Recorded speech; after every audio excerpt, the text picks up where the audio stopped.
अब 2024 का चुनाव मंडल और कमंडल के बीच में होगा। बहस के शोर से अलग देश की सबसे असरदार बहस देखिए आवाज अड्डा। यहाँ शेयरों से जुड़े हर सवाल का मिलेगा जवाब। 26,555 में लिया था। 3700 रुपए पर शेयर का लॉस है इनको। स्टॉप लॉस 21,700 का लगा के इसे होल्ड कर। FNO में क्या पोजीशन लें, होल्ड करें या बेच दें। बेसिक चार्ट स्ट्रक्चर पॉजिटिव है, 1360 दिया करता है, होल्ड कीजिए। स्टॉक्स से जुड़े आपके हर कंफ्यूजन का वन स्टॉप सॉल्यूशन। इनको 340 के स्टॉप लॉस की सलाह दूंगा। देखिए ट्रेडर्स हॉटलाइन सिर्फ CNBC आवाज पर। Co-powered by Canara Bank. Together we can. ये है TVA टीम और आप देख रहे हैं CNBC आवाज के प्रायोजक हैं Servo 40 Extra. Can't do without it.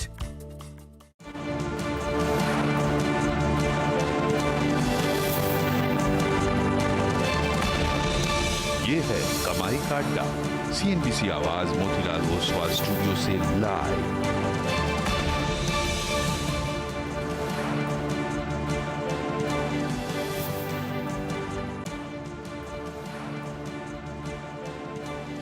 नमस्कार, CNBC आवाज मोतीलाल ओसवाल स्टूडियोज में आप सभी का स्वागत है।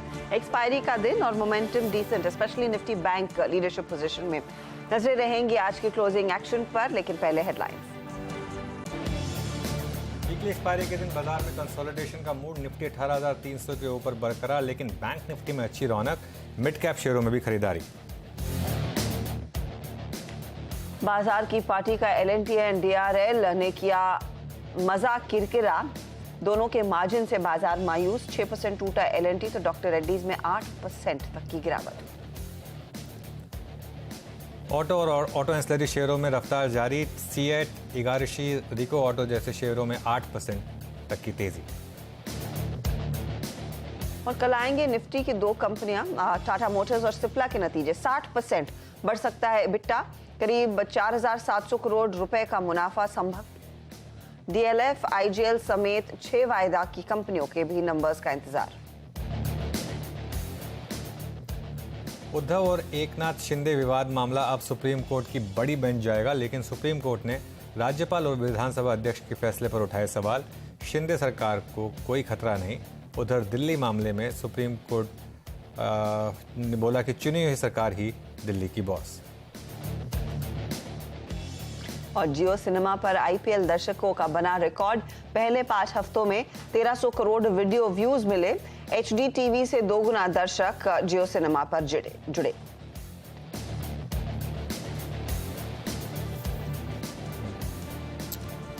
चलिए फिर बात करते हैं मार्केट की, क्योंकि एक आखिरी का 1.5 घंटा बहुत इम्पोर्टेंट।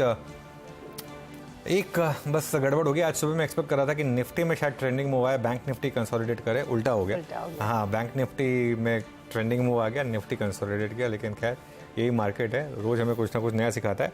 लेकिन आज हाँ एक चीज़ है, आज वैसे स्ट्रॉन्ग डे है, लेकिन एक लार्सन एंड ट्यूब्रो ने थोड़ा मूड बिगाड़ दिया। लार्सन एंड ट्यूब्रो और डॉक्टर रेड्डीज ने पूरी पार्टी जो है वो थोड़ी सी स्पॉइल जरूर की। निफ्टी अदरवाइज अच्छा खासा आज ब्रेकआउट दे देता, लेकिन 40-45 पॉइंट का लार्सन का ड्रैग आ गया, वो एक थोड़ी सी प्रॉब्लम आ गई मार्केट में। देखिए लार्सन एंड ट्यूब्रो करीब 5% नीचे। बैंक निफ्टी लेकिन हर्षदा बहुत इंटरेस्टिंग है। सुबह मैंने डिस्कस किया था कि आज शायद एक 3 बजे वाली ट्रेड मिलेगी बैंक निफ्टी में। मुझे लग रहा है अभी भी चांसेस हैं उसके, डिस्कस करेंगे हम। लेकिन लास्ट रेजिस्टेंस है ये 43,500 to 700, और निफ्टी भी 18,300 के ऊपर टिका रहा, इवन L&T के ड्रैग के बावजूद। मिड कैप्स में अच्छा मूव है। ओवरऑल मोमेंटम मार्केट में है, मोर पॉजिटिव देन नेगेटिव आज की ट्रेड में। जी हाँ, और पॉजिटिव ट्रेड्स तो ऑफ कोर्स निफ्टी बैंक की अगुवाई में ही देखने को मिले हैं। अनुज, कंस्टिंग सुबह में वो ज्यादा एक्शन नहीं हुआ, एज एक्सपेक्टेड था जो आप निफ्टी पर एक्सपेक्ट कर रहे थे। SGX निफ्टी इशारा कर भी रहा था हम जाएंगे करीब 18,400 की तरफ। अभी भी वक्त है उसे अटेम्प्ट करने का? हाँ, चांसेस तो हैं। वैसे 18,400 और 350 की कॉल में बिल्डअप देखी हर्षदा। सुबह ये लग रहा था कि शायद 300 के कॉल राइटर्स ने अनवाइंड किया था, लेकिन 350 कॉल राइटर, 18,350 कॉल राइटर टिका हुआ था। और अभी देखिए आप ये नंबर्स इस समय 18,400 की कॉल, यहाँ पर बिल्डअप है करीब 2 करोड़ 32 लाख शेयर्स का ओपन इंटरेस्ट है यहाँ पर, और वहाँ तो प्रीमियम ऑलमोस्ट जीरो हो गया है। 18,350 की कॉल में भी 2.5 करोड़ का ओपन इंटरेस्ट है, और यहाँ प्रीमियम सिर्फ 10 रुपये है। ये 18,350 की कॉल काफ़ी इंटरेस्टिंग हो सकती है अगर मार्केट में लास्ट के आधे घंटे में मोमेंटम आए तो, लेकिन 18,380 क्रॉस होना जरूरी है।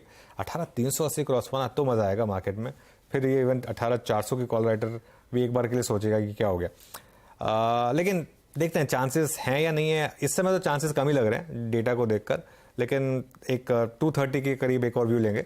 बैंक निफ्टी बहुत इंटरेस्टिंग है क्योंकि 43,600 और 500 यहाँ पर कॉल राइटर्स काफ़ी थे और अब हम उन लेवल्स को क्रॉस करने जा रहे हैं। 43,500 तो क्रॉस कर चुके हैं अब हम कंफर्टेबली, इवन 43,600 क्रॉस करने की तैयारी है।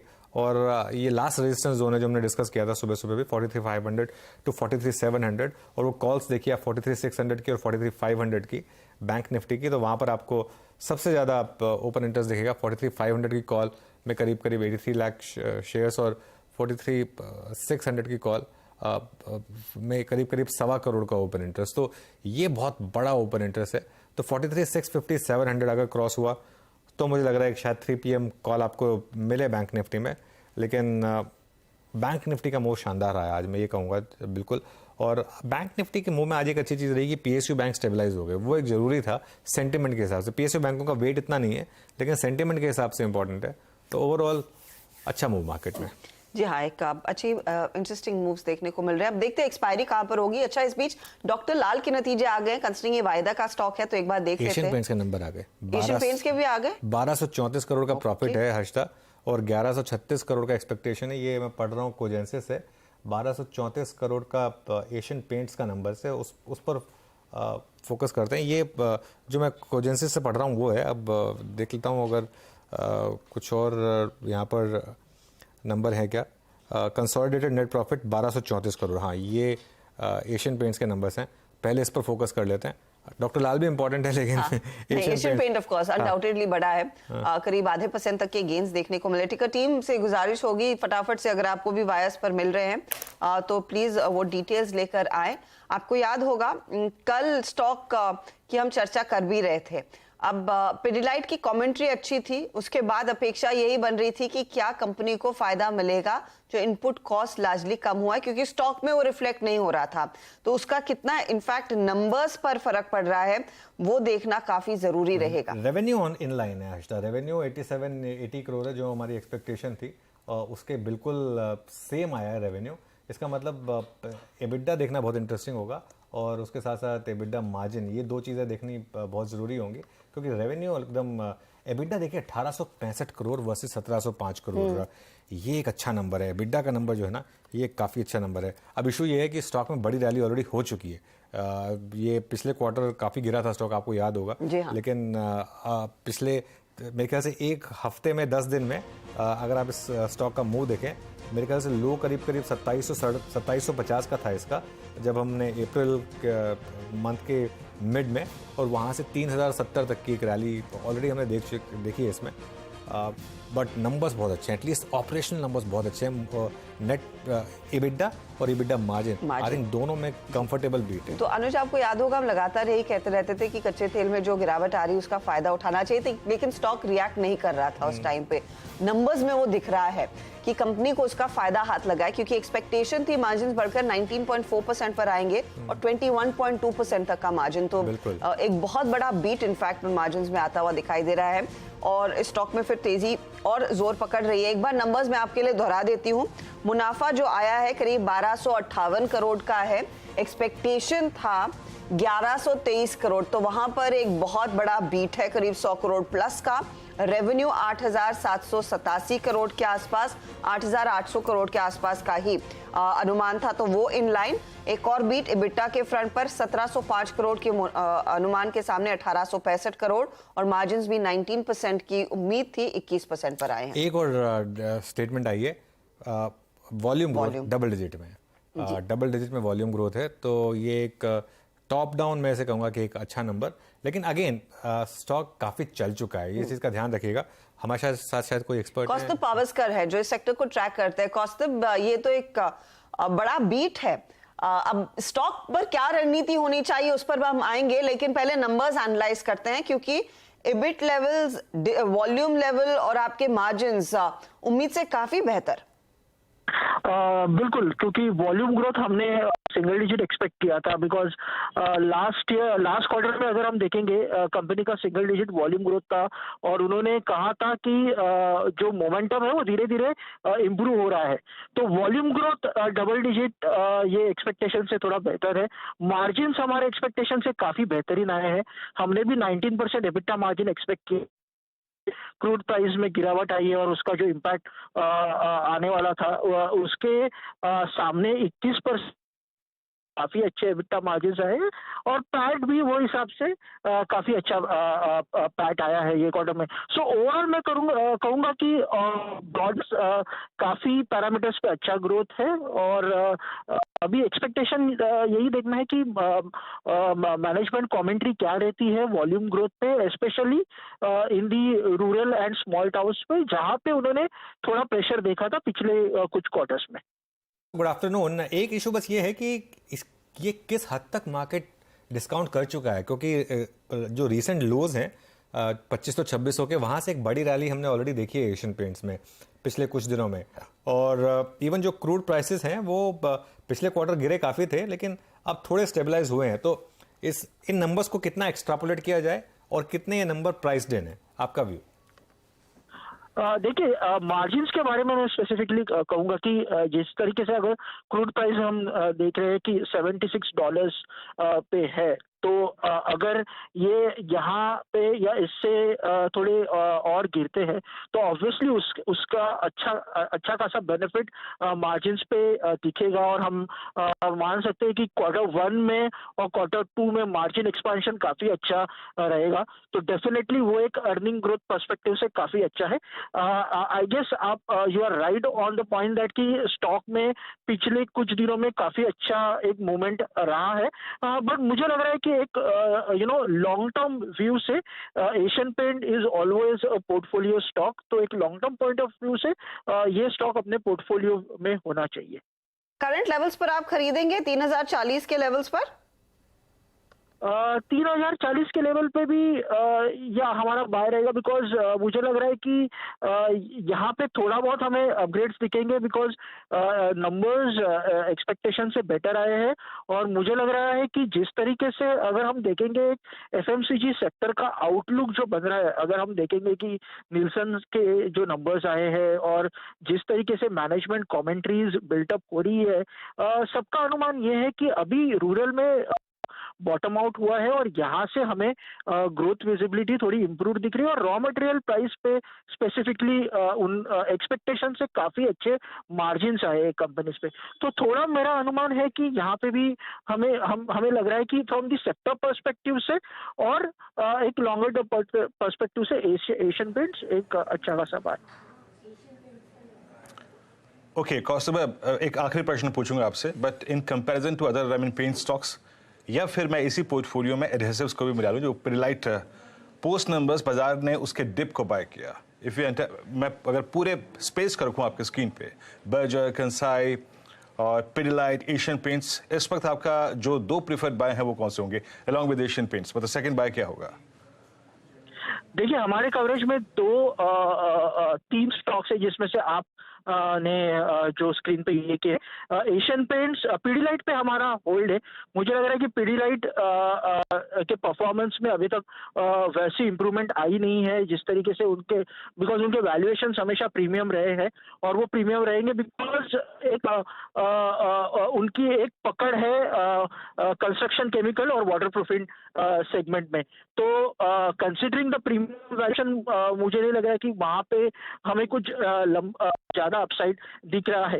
एशियन पेंट्स और इंडिगो पेंट्स में मुझे दो कंपनीज जो हमें लग रहा है कि हमारा बाय है उसके ऊपर, बिकॉज जैसे मैंने कहा कि क्रूड प्राइस में जो गिरावट आई है उसका बेनिफिट मुझे लग रहा है कि धीरे धीरे कंज्यूमर्स को पास ऑन होगा, और वहां से हमें लग रहा है कि वॉल्यूम ग्रोथ इम्प्रूवमेंट दिखेगी। तो FY24 में जो भी हमें रेवेन्यू ग्रोथ दिखेगा पेंट कंपनीज के लिए, वो वॉल्यूम लेड ग्रोथ रहेगा, और मुझे लगा कि that would be one of the key drivers for revenue growth in FY24 for paint companies और construction chemical companies. Okay Kaustubh, शुक्रिया जुड़ने के लिए आज हमारे साथ, और ये नंबर्स प्राइमा फेस से एनालाइज करने के लिए। हर्षिता मैं 2-3 चीज़ें जोड़ूंगा। वॉल्यूम ग्रोथ जो डबल डिजिट में है वो वॉल्यूम में भी और वैल्यू में भी है, ठीक है।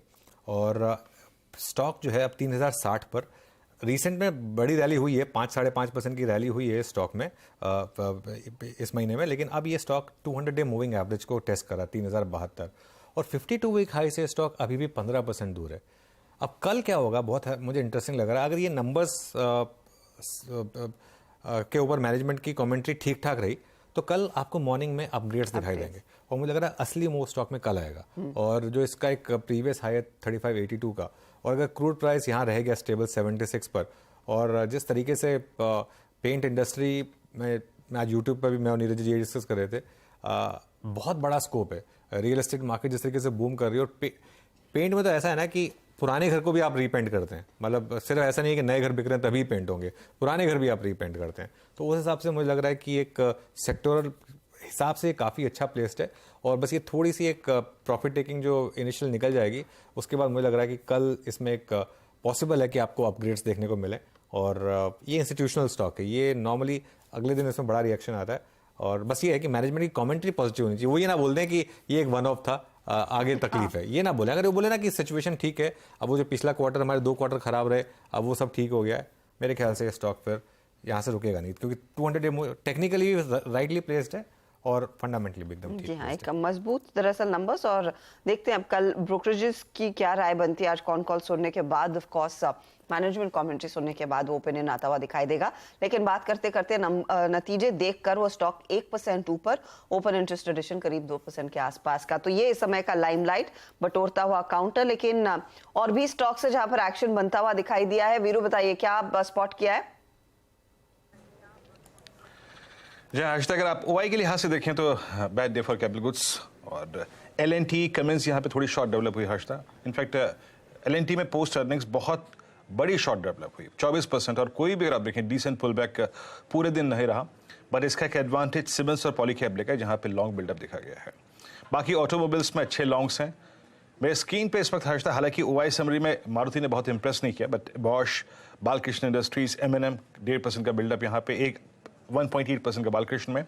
लेकिन मारुति इस वक्त ऑप्शन स्टैट्स पे और साथ ही साथ ओआई की शीट पे बीते आधे घंटे में और 15 मिनट में काफ़ी स्ट्रॉन्ग इंप्रेशन डालता हुआ। शॉर्टिंग फार्मा पे हुई है, डॉक्टर रेड्डीज आज का इंसिडेंट है फार्मा में, दिवीज लैब, जायरस लाइफ सब में काफ़ी शॉर्टिंग हुई है। और एक और स्पेस अगर आप केमिकल्स बास्केट को देखें, यहाँ पर आरती इंडस्ट्रीज, नवीन फ्लोरिन और चंबल, यहाँ पे अच्छे खासे लॉन्ग क्रिएट हुए हैं। बट आज के दोनों ही जो स्टॉक्स थे अर्निंग्स के बाद, एल&टी और साथ ही साथ डॉक्टर रेड्डीज, यहाँ पे काफ़ी सीवियर शॉर्टिंग हुई। लेकिन हर्षता आखिरी में आपका ध्यान जो लेना चाहूँगा मैं एक बार, मारुति पे डे हाई पे ह्यूज लॉन्ग बिल्डअप, और इसके 9300 की कॉल में काफ़ी एक्टिविटी। हर्षता के पास जाऊँ इससे पहले मैं एक चीज़ कहूँगा, earnings of the season Neuland labs, एक बार जरा स्टॉक लेकर आइए। और मुझे हैरानी नहीं हो रही है कि ये स्टॉक ने 20% का सर्किट हिट किया है, और ये एक एक्चुअली स्टॉक है हर्षता जो एक सबसे बड़ी बुल मार्केट में रहा है। फार्मा स्टॉक्स में बहुत क्वाइटली इस स्टॉक ने इतना शानदार परफॉर्मेंस दिखाया है, 20% का मूव। लेकिन इसके नंबर्स देखिए आप, 255 करोड़ से बढ़कर 400 करोड़ के ऊपर हुआ है इसका सेल्स। एबिटा देखिए 39 करोड़ से बढ़कर 120 करोड़, और इसकी प्रॉफिटेबिलिटी भी बढ़कर 21 करोड़ से बढ़कर आई है 84 करोड़ पर। इस स्टॉक पर मैं एक एक्सपर्ट से बहुत पहले बात कर रहा था, मैंने उनसे पूछा था कि आपका नंबर 1 फार्मा पिक क्या होगा, तो उन्होंने मुझे कहा था न्यूलैंड लैब्स। उस समय पर मुझे मतलब थोड़ा अजीब लगा था, लेकिन हमें नंबर देखे से आई पॉपिंग नंबर्स, और 20% का सर्किट एक बड़े स्टॉक ने यहाँ पर हिट किया। अब थोड़ा सा कूल ऑफ हुआ है, लेकिन बहुत, मैं इसको कहूँगा मेरे लिए इस अर्निंग सीजन का अब तक का बेस्ट परफॉर्मर यही रहा है। और एपीआई बिजनेस में इनफैक्ट काफ़ी इनका दबदबा है। अब मार्जिन्स का आंकड़ा भी आपकी स्क्रीन पर, 29% के मार्जिन्स वर्सेस 15%। तो स्ट्रॉन्ग परफॉर्मेंस न्यूलैंड लैब्स का, 400 रुपए की बढ़त देखते ही देखते स्टॉक आपके सामने कर रहा है पेश। चलिए कुछ ट्रेंडिंग काउंटर्स आपको स्क्रीन पर लेकर दिखा देते हैं। Neuland Asian paint of course वो हिट ट्रेड्स है ही इस घंटे के। इसके अलावा दिन भर देखिए अदानी ग्रुप स्टॉक्स में तेजी दिखी, मारुति का जिक्र अभी वीरू कर रहे थे, HUL में मोमेंटम, अल्ट्राटेक जैसे काउंटर्स में हमने देखा अच्छी खरीदारी के बल पर दरअसल ये स्टॉक्स आज भागे हैं। इसके साथ ही कुछ और स्टॉक्स आएंगे मिड कैप वाले। गुजरात गैस नतीजे देखकर 5% ऊपर काउंटर, SBI कार्ड में एक पिकअप, UBL जैसे काउंटर्स, और हाल जिसकी आगे हम डिटेल में चर्चा करेंगे, क्योंकि माना यह जा रहा है कि MSCI का जो आज रिवीजन होने वाला है शाम को, उसमें शायद HAL को कुछ जगह मिल सकती है, इंक्लूड किया जा सकता है। दबाव में हिंडाल्को, नोवेलिस के नंबर्स सुबह में देखे, उसके बाद थोड़ी सी नरमी। Tata steel, Laurus lab, Aurobindo pharma जैसे काउंटर्स हैं जहां पर हमने देखा है कुछ बिकवाली का दबाव बनता हुआ दिखाई दिया है। इन सारे स्टॉक्स पर डिटेल में बात करेंगे आगे, लेकिन हमारे साथ अब हमारे जानकार जुड़ रहे हैं, उनको भी आपके सामने करते हैं पेश। फंडामेंटल्स पर हम बात करने वाले हैं अरिहंत कैपिटल के आशीष महेश्वरी से। टेक्निकली फिर अच्छा, हिमांग जानी भी आज हमारे साथ जुड़ेंगे कुछ देर बाद फंडामेंटल पर्सपेक्टिव देने के लिए। फिर टेक्निकल कॉल्स के लिए प्रकाश गाबा, मानस जायसवाल, अमित सेठ, रुचित जैन, अमित चौहान हैं। 2:15 पर कुछ ही देर में सुमित आपके सामने पेश होंगे और आपको बताएंगे 3 खास स्टॉक्स जहां पर सबसे बड़ा एक्शन देखने को मिल रहा है। स्टॉक ऑफ द डे में 220 पर कॉर्पोरेट स्कैन में आज गैब्रियल इंडिया, कल ही हम बता रहे थे आपको सनरूफ सिस्टम्स में कंपनी एंटर कर रही है। मनोज कोलतकर हमारे साथ जुड़ेंगे। 2:30 पर MSCI इंडेक्स में क्या बदलाव हो सकते हैं, कितना फ्लो पर इंपैक्ट आएगा, यतिन ये बताएंगे। और 2:40 पर लेकर आएंगे 4 का चौका, सस्ता ऑप्शन अमित चौहान से। मानस जायसवाल देंगे FNO सुपरस्टार, रुचित देंगे चार्ट का चमत्कार, तो मिड कैप फंडा आशीष महेश्वरी की ओर से आएगा। 2:45 पर कल आने वाले नतीजों पर नजरें। टाटा मोटर्स, सिप्ला, DLF और कई स्टॉक्स है वायदे में जिनके नतीजे आएंगे, उसकी बातचीत होगी। और ऑफ कोर्स फिर BTST trades, dealing room check, ये सब भी आपके लिए पेश करेंगे। ओके, चलिए फिर एक काम करते हैं, ट्रेड्स लेना शुरू करते हैं। इस समय मार्केट मोमेंटम अभी भी बैंक निफ्टी में बरकरार, Asian paints at day high, और बाकी स्टॉक्स में न्यूलैंड की चर्चा हुई, 20% से थोड़ा कूल ऑफ हुआ है लेकिन 17% ऊपर। गाबा सर, गुड आफ्टरनून, बताइए क्या ट्रेड लेंगे आप? Good afternoon. और बैंकिंग क्षेत्र से लूंगा, वो भी लॉन्ग साइड। स्टॉक है axis bank. Axis bank trade कर रहा है 898। इस पे जो स्ट्रेंथ है, इनहेरेंट स्ट्रेंथ है, रिसिलियंस बहुत है, अपमूव मिलना चाहिए। Next technical target in the short term 910 का है, वहां तक जाना चाहिए। स्टॉप होगा 894। Axis bank bye.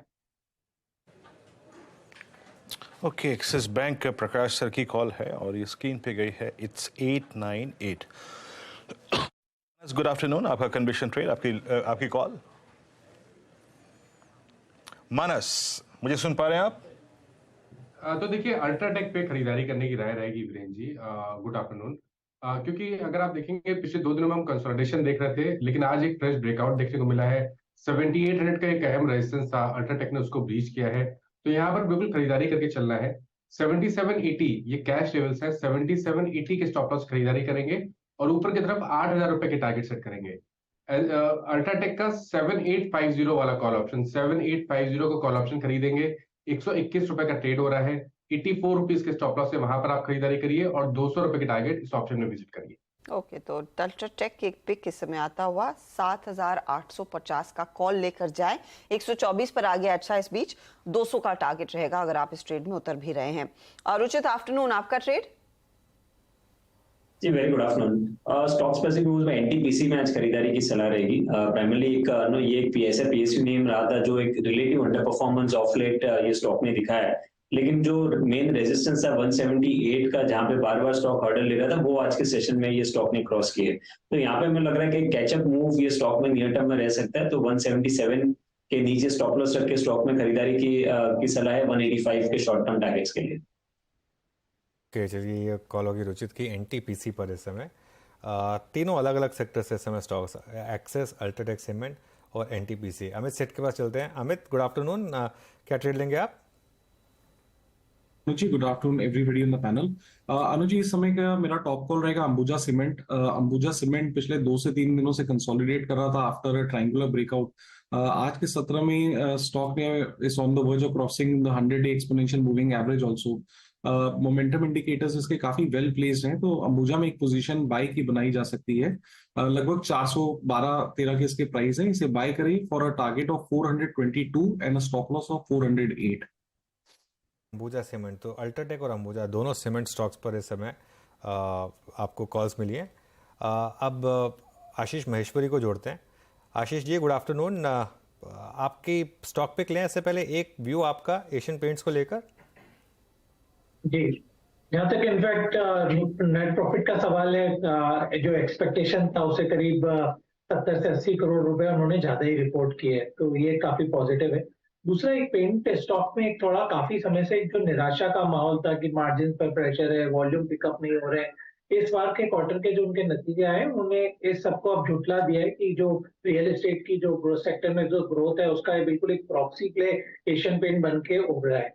दूसरी बात ये क्योंकि वो मार्केट लीडर है डेकोरेटिव पेंट्स का, सबसे ज्यादा उनके पास में मार्केट शेयर है, तो जो प्राइसिंग पावर और जो डिस्ट्रीब्यूशन रीच है अब उसका काफी बेनिफिट मिल रहा है। मुझे अभी भी लगता है कि ये अब इस स्टॉक को देखने का अभी सही समय आ गया है क्योंकि क्रूड भी काफी स्टेबल है और जैसा मार्जिन में एक्सपेंशन हुआ ये स्टॉक को मुझे लगता है 3200-3300 के लेवल अगले क्वार्टरली नंबर तक बिल्कुल ले जाने का दम कम रखता है। बाय की सलाह रहेगी। स्टॉक में बहुत तगड़ा momentum, in fact decorative paint business में FY23 में कम से कम 20% तक की ग्रोथ देखने को मिली है। ये भी बयान कंपनी की तरफ से आता हुआ। ये एशियन पेंट की बात हुई, लेकिन आशीष आप इस समय ट्रेड क्या पिक करके आए हैं? जी, जो स्टॉक मैंने आइडेंटिफाई किया हुआ है GMR एयरपोर्ट इंफ्रास्ट्रक्चर लिमिटेड। इस स्टॉक को रिजल्ट से पहले खरीदना चाहिए क्योंकि लास्ट क्वार्टर में हमने देखा कि कंपनी ने जो टर्न अराउंड परफॉर्मेंस दिया 2 क्वार्टर के लॉसेस के बाद में, उसके बाद से स्टॉक की काफी री रेटिंग हो रही है। इसके अलावा इस पर्टिकुलर फाइनेंशियल ईयर में जो उनके एक इन्वेस्टर हैं जो अनलिस्टेड कंपनी में है, उनसे इस बार उम्मीद है कि 2024 में वो अपना जो शेयर होल्डिंग है उसको लिस्टेड कंपनी में लेकर आ जाएंगे GMR एयरपोर्ट में। तो उसके कारण से जो 2000 करोड़ का डेट है वो बुक्स में से चला जाएगा, वो भी काफी पॉजिटिव डेवलपमेंट रहेगा GMR एयरपोर्ट के लिए। तो 9 एयरपोर्ट ऑलरेडी उनके पास में है और जिस हिसाब से फुटफॉल बढ़ रहा है तो मुझे लगता है कि GMR एयरपोर्ट पे बिल्कुल नजर रखनी चाहिए। एयरपोर्ट पर एक व्यू लेकर आए हैं आप, तेजी का पोजीशन और नतीजों से पहले दरअसल ये तेजी करेंगे तो ज्यादा बेहतर। अच्छा, आदित्य बिरला कैपिटल के नंबर्स भी आपकी स्क्रीन पर आ गए हैं। मुनाफा 450 करोड़ से बढ़कर 608 करोड़ पर आया है, तो वहां पर एक स्पाइक आता हुआ स्टॉक में। साथ ही साथ आप देखिए और क्या नंबर्स में बदलाव है। 6617 करोड़ की आई थी, ये बढ़कर 8000 करोड़ के ऊपर निकलती हुई। तो नतीजे इस कंपनी के भी दरअसल मजबूत हैं। एशियन पेंट के कॉन्टेक्स्ट में वो डेकोरेटिव सेगमेंट की जो मैं बात कर रही थी, ये क्वार्टरली नंबर्स में डोमेस्टिक डेकोरेटिव वॉल्यूम 16% पर है, जहां पर एक्सपेक्टेशन 10 to 12% की थी। तो ये बेसिकली वो इंडिकेशन है कि कितना स्ट्रॉन्ग बिजनेस रहा है। और भले ही पिछले 6 महीनों में स्टॉक ने आपको कुछ नहीं करके दिया हो, लेकिन अब इस नंबर्स पर वो स्टॉक चलेगा और पिछले 10 दिनों में तो तेजी आई ही है। एब्सोल्युटली, और वो बस शुरू में थोड़ा सा प्रॉफिट टेकिंग आई, लेकिन उसके बाद अभी चलने लगा आहिस्ता और 3072 के ऊपर जब तक रहे, वो 200 डे मूविंग एवरेज है। एक अच्छा खासा मोमेंटम यहाँ पर बन रहा है और स्टॉक में एक ज़बरदस्त मूव इस समय। इसका ऑल टाइम हाई करीब मेरे 3500 या 3600 रहा है और देखते हैं, कल मेरे को लग रहा है कि इसी टाइप के टारगेट्स आएंगे आपको कल 3500 ऑल टाइम हाई की तरफ। बिल्कुल। ये तो 52 वीक हाई है, लेकिन हाँ तेजी में तो अभी काउंट आ रहा है और फंडामेंटल्स इसके और मजबूत होते हुए दिखाई दे रहे हैं। चले, ये इस समय का टॉप ट्रेडेड काउंटर, लेकिन कुछ और स्टॉक्स आपकी स्क्रीन पर फटाफट से रखते हैं जहां पर आज बड़ा एक्शन भी देखने को मिल रहा है। स्टॉक ऑफ द डे लेकर आते हैं, सुमित हमारे साथ है। तो शुरुआत कहां से करूं? एक्सीडेंट से, आज के जो स्टार बने हुए उनसे? जो स्टार बना है वो। चलिए, तो पहले हम शुरुआत करते हैं सनोफी से। कल इसी शो में इसी समय पर एक खबर आई थी, लास्ट आवर में रादर खबर आई थी। उस खबर का इंप्लीकेशन उस समय पर इतना नहीं दिखाई पड़ा, लेकिन बाद में इसका एक स्ट्रॉन्ग इंप्लीकेशन आया है। 8% ऊपर सनोफी का स्टॉक कामकाज कर रहा है। न्यूज़ आई थी कंज्यूमर कारोबार को डीमर्ज करेगी कंपनी, और इस कारोबार को डीमर्ज करने के बाद एक नई सब्सिडरी के अंदर इस कारोबार को डाला जाएगा। 60% के आसपास की हिस्सेदारी सनोफी इसके अंदर ओन करेंगे और कुछ प्रोडक्ट जो है वो कंज्यूमर स्पेस के अंदर जाते हुए दिखाई पड़ेंगे, जिसमें एलेग्रा, कॉम्बिफ्लेम, डिपुरा, एविल, ये कुछ ऐसे नाम है जो कि वहाँ जाते हुए दिखाई पड़ सकते हैं। अलग से कंपनी लिस्ट होगी और 1:1 के रेशियो में सनोफी के एग्जिस्टिंग शेयर होल्डर्स को ये शेयर्स अलॉट किए जाएंगे। ये खबर कल आपने देखी थी और जिसका एक इम्पैक्ट उस समय पर नहीं दिया बाजार ने, लेकिन बाद में आज पे एक अच्छा रिएक्शन आता हुआ दिखाई पड़ रहा है। क्यों इंपॉर्टेंट है ये कंज्यूमर कारोबार सनोफी के लिए? दरअसल सनोफी ने पहले भी ये बात मेंशन की थी कि अपने कंज्यूमर कारोबार को अलग करेंगे। ग्लोबली भी ये बातचीत हुई थी और डोमेस्टिक फ्रंट पर भी इंडियन कारोबार को लेकर भी हो रही थी। ये कारोबार इसलिए इंपॉर्टेंट है, एक तो बड़े सारे नाम इसके अंदर हैं। कुल कारोबार का 28% हिस्सा जो है 780 करोड़ रुपए के आसपास के एनुअल रेवेन्यूज यहाँ से जनरेट होते हैं, तो 28% का हिस्सा ये सनोफी के लिए जनरेट करके लाता है। मेजर प्रोडक्ट जिनकी अभी मैं चर्चा भी कर रहा था वो सारे बड़े नाम हैं और टॉप 100 ब्रांड्स के अंदर ये शुमार हुए हैं। इसमें एलेग्रा, कॉम्बीफ्लेम, डिप्यूरा, एविल, ये कुछ बड़े नाम हैं जो कि टॉप 100 ब्रांड्स में शामिल भी होते हैं, इसलिए इनको अलग से कारोबार में डालने की ज़रूरत है। कंपनी ने इसके लिए क्या तर्क दिया कि ऐसा क्यों किया जा रहा है? क्योंकि ये कारोबार कंज्यूमर कारोबार फार्मा कारोबार से अलग है और फार्मा के लिए कई सारी चीज़ें अलग तरीके से होती हैं, कंज्यूमर के लिए अलग तरीके से होती हैं। तो इसलिए पहला तो वैल्यू अनलॉकिंग यहाँ होता हुआ दिखाई पड़ेगा, दूसरा ऑपरेशनल एफिशिएंसी इंप्रूव होगी, तीसरा कई बारी फार्मा की इश्यूज के चक्कर में कंज्यूमर बिजनेस भी हैम्पर होता है तो उसको भी अलग किया जाएगा और उससे डी रिस्क करने की बातचीत भी है और कंपनी के लिए अच्छे एवेन्यूज दोनों स्पेस में जनरेट होते हुए दिखाई पड़ेंगे। इसीलिए सनोफी ने ये बात मेंशन की कि वो 60% होल्डिंग दोनों में रखेंगे और दोनों को अलग से लिस्ट कराएंगे ताकि दोनों बिजनेस डीमर्ज होकर कारोबार करते हुए दिखाई पड़े। और ये बहुत लंबे अंतराल के बाद किसी एक फार्मा कंपनी में इस तरह की चीज़ें हुई हैं जीएसके के बाद, तो इसीलिए शायद बाजार इसको थम्स अप दे रहा है और आज 8% के आसपास की तेजियां देखने को मिल रही है। ये तो रही आज की अच्छी खबर। अब आते हैं दो बड़े एक्सीडेंट्स में, जिसमें एक है डॉक्टर रेड्डीज और है लार्सन एंड टूब्रो। दोनों कंपनियों के साथ एक चीज कॉमन थी कि दोनों साल के ऊपरी स्तरों पर कामकाज कर रहे थे, तो जैसे ही न्यूज फ्लो से कोई भी झटका आया एक स्टीप रिएक्शन वहां पर देखने को मिल गया। लार्सन करीब 5% और डॉक्टर रेड्डीज करीब 7% नीचे अभी कामकाज कर रहा है। पहले लार्सन के नंबर्स देख लीजिए। ऑर्डर इनफ्लो पे थोड़ा सा डाउट उठाया, लेकिन ऑर्डर बुक बहुत अच्छी है कंपनी की। नंबर्स में मुनाफा आय अनुमान से नीचे आया है, मार्जिन की पिक्चर थोड़ी सी अनुमान से नीचे आते हुए दिखाई पड़ी है। इबीटा और मार्जिन, इबीटा ग्रोथ भी और मार्जिन भी दोनों अनुमान से नीचे आते हुए दिखाई पड़े हैं। ऑर्डर इनफ्लो को लेकर थोड़ा सा कॉशियस स्टांस कुछ ब्रोकरेज हाउसेस ने उठाया है। ऑर्डर बुक अच्छी है, लेकिन एक डिफेंस का ऑर्डर जो इनको एग्जीक्यूशन में दिखना चाहिए था वो नहीं दिखा, उसको लेकर भी कुछ हाउस व्यूज की तरफ से एक बयान इस पे आते हुए दिखाई पड़े हैं। और साथ ही साथ शेयर क्योंकि ऑलरेडी 15% के आसपास की तेजी दिखा चुका है बीते 3-1 महीने में और नए हाइस पर था, तो कोई भी नीजक रिएक्शन में इसी तरह का एक इम्पैक्ट करता हुआ दिखाई पड़ना था। ऑन द कॉन्ट्ररी आपके सामने डॉक्टर रेड्डीज आएगा क्योंकि वहां पर नंबर्स और ज्यादा वीक है, अनुमान के लिहाज से भी और अदरवाइज भी इनकी आय मुनाफा दोनों वीक है और नंबर्स का इम्पैक्ट आप देख रहे हैं। यहाँ पर मार्जिन हिट हुए हैं। अमेरिकन बिजनेस जो इनका प्रोमिनेंट बिजनेस है वहां पर एक हिट आता हुआ दिखाई पड़ा है और अमेरिकन बिजनेस में के साथ साथ जो इनका बेस बिजनेस है, जो इनका मेजर कोर रेवेन्यू जनरेटर है, वहां पर भी कुछ हद तक प्रेशर आता हुआ दिखाई पड़ा है। रेवलीमेड सबसे बड़ा रेवेन्यू लाता है, जो 3 डिजिट ग्रोथ की बातचीत थी वो 2 डिजिट के आसपास, 3 डिजिट का नंबर आना था, 2 डिजिट का नंबर आया, तो उसका भी एक इंपैक्ट है। और R&D एक्सपेंसेस लगातार बढ़ रहे हैं और अभी भी वो हायर साइड पर है जो मार्जिन को हिट कर रहा है, तो ये भी बाजार में थम्स डाउन है। इसीलिए ब्रोकरेज हाउसेस का व्यू भी थोड़ा न्यूट्रल स्टांस के साथ यहाँ पर आज सुबह आया था।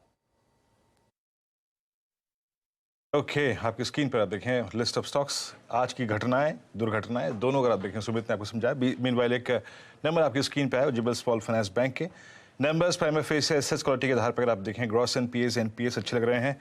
नेट इंटरेस्ट इनकम शुद्ध ब्याज आय यहाँ पे एक सब्सटेंशियल जंप है, करीब 544 करोड़ से बढ़ के करीब 738 करोड़ रुपये रही और मुनाफे में अगर आप देखें एक मल्टीफोल्ड जंप 126 करोड़ से बढ़ के अगर आप देखें 309 करोड़ रुपए। Strong numbers. बहुत संक्षेप में उज्जीवन स्मॉल फाइनेंस बैंक, एक बार चार्ट लेके आइएगा आपकी स्क्रीन पे। हालांकि मैं सनोफी पे बात करता आशीष महेश्वरी जी, लेकिन उज्जीवन पर आपका व्यू इस वक्त एक बिल्कुल इन लाइन नंबर्स दिए हैं बैंक ने। लास्ट 2 क्वार्टर में भी हमने देखा कि 300 करोड़ के आसपास का ही उनका मुनाफा कंटिन्यूस लास्ट 2 क्वार्टर में भी आया और इस बार भी तो इन लाइन ही नंबर्स आए। तो मेरी अभी स्टॉक को बाय करने की सलाह नहीं रहेगी क्या, क्योंकि ऑलरेडी हमने देखा है स्टॉक 26 रुपए से बढ़ के 30 रुपए तक ऑलरेडी आ चुका है और नंबर इन लाइन है और अच्छे नंबर्स हैं इन जनरल, बट थोड़ा रुकना चाहिए नई बाइंग के लिए। तो ये फिलहाल उज्जीवन स्मॉल फाइनेंस बैंक करीब 2.5% ऊपर नतीजों के बाद आपके लिए ट्रेड करता हुआ। लेकिन एक स्टॉक जिसकी कल हम चर्चा कर रहे थे वो है गैब्रियल इंडिया।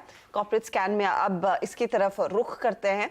दरअसल कंपनी ने कल ही अनाउंस किया कि इनाल्फा नाम की एक नेदरलैंड बेस्ड कंपनी है जो रूफ सिस्टम्स में है।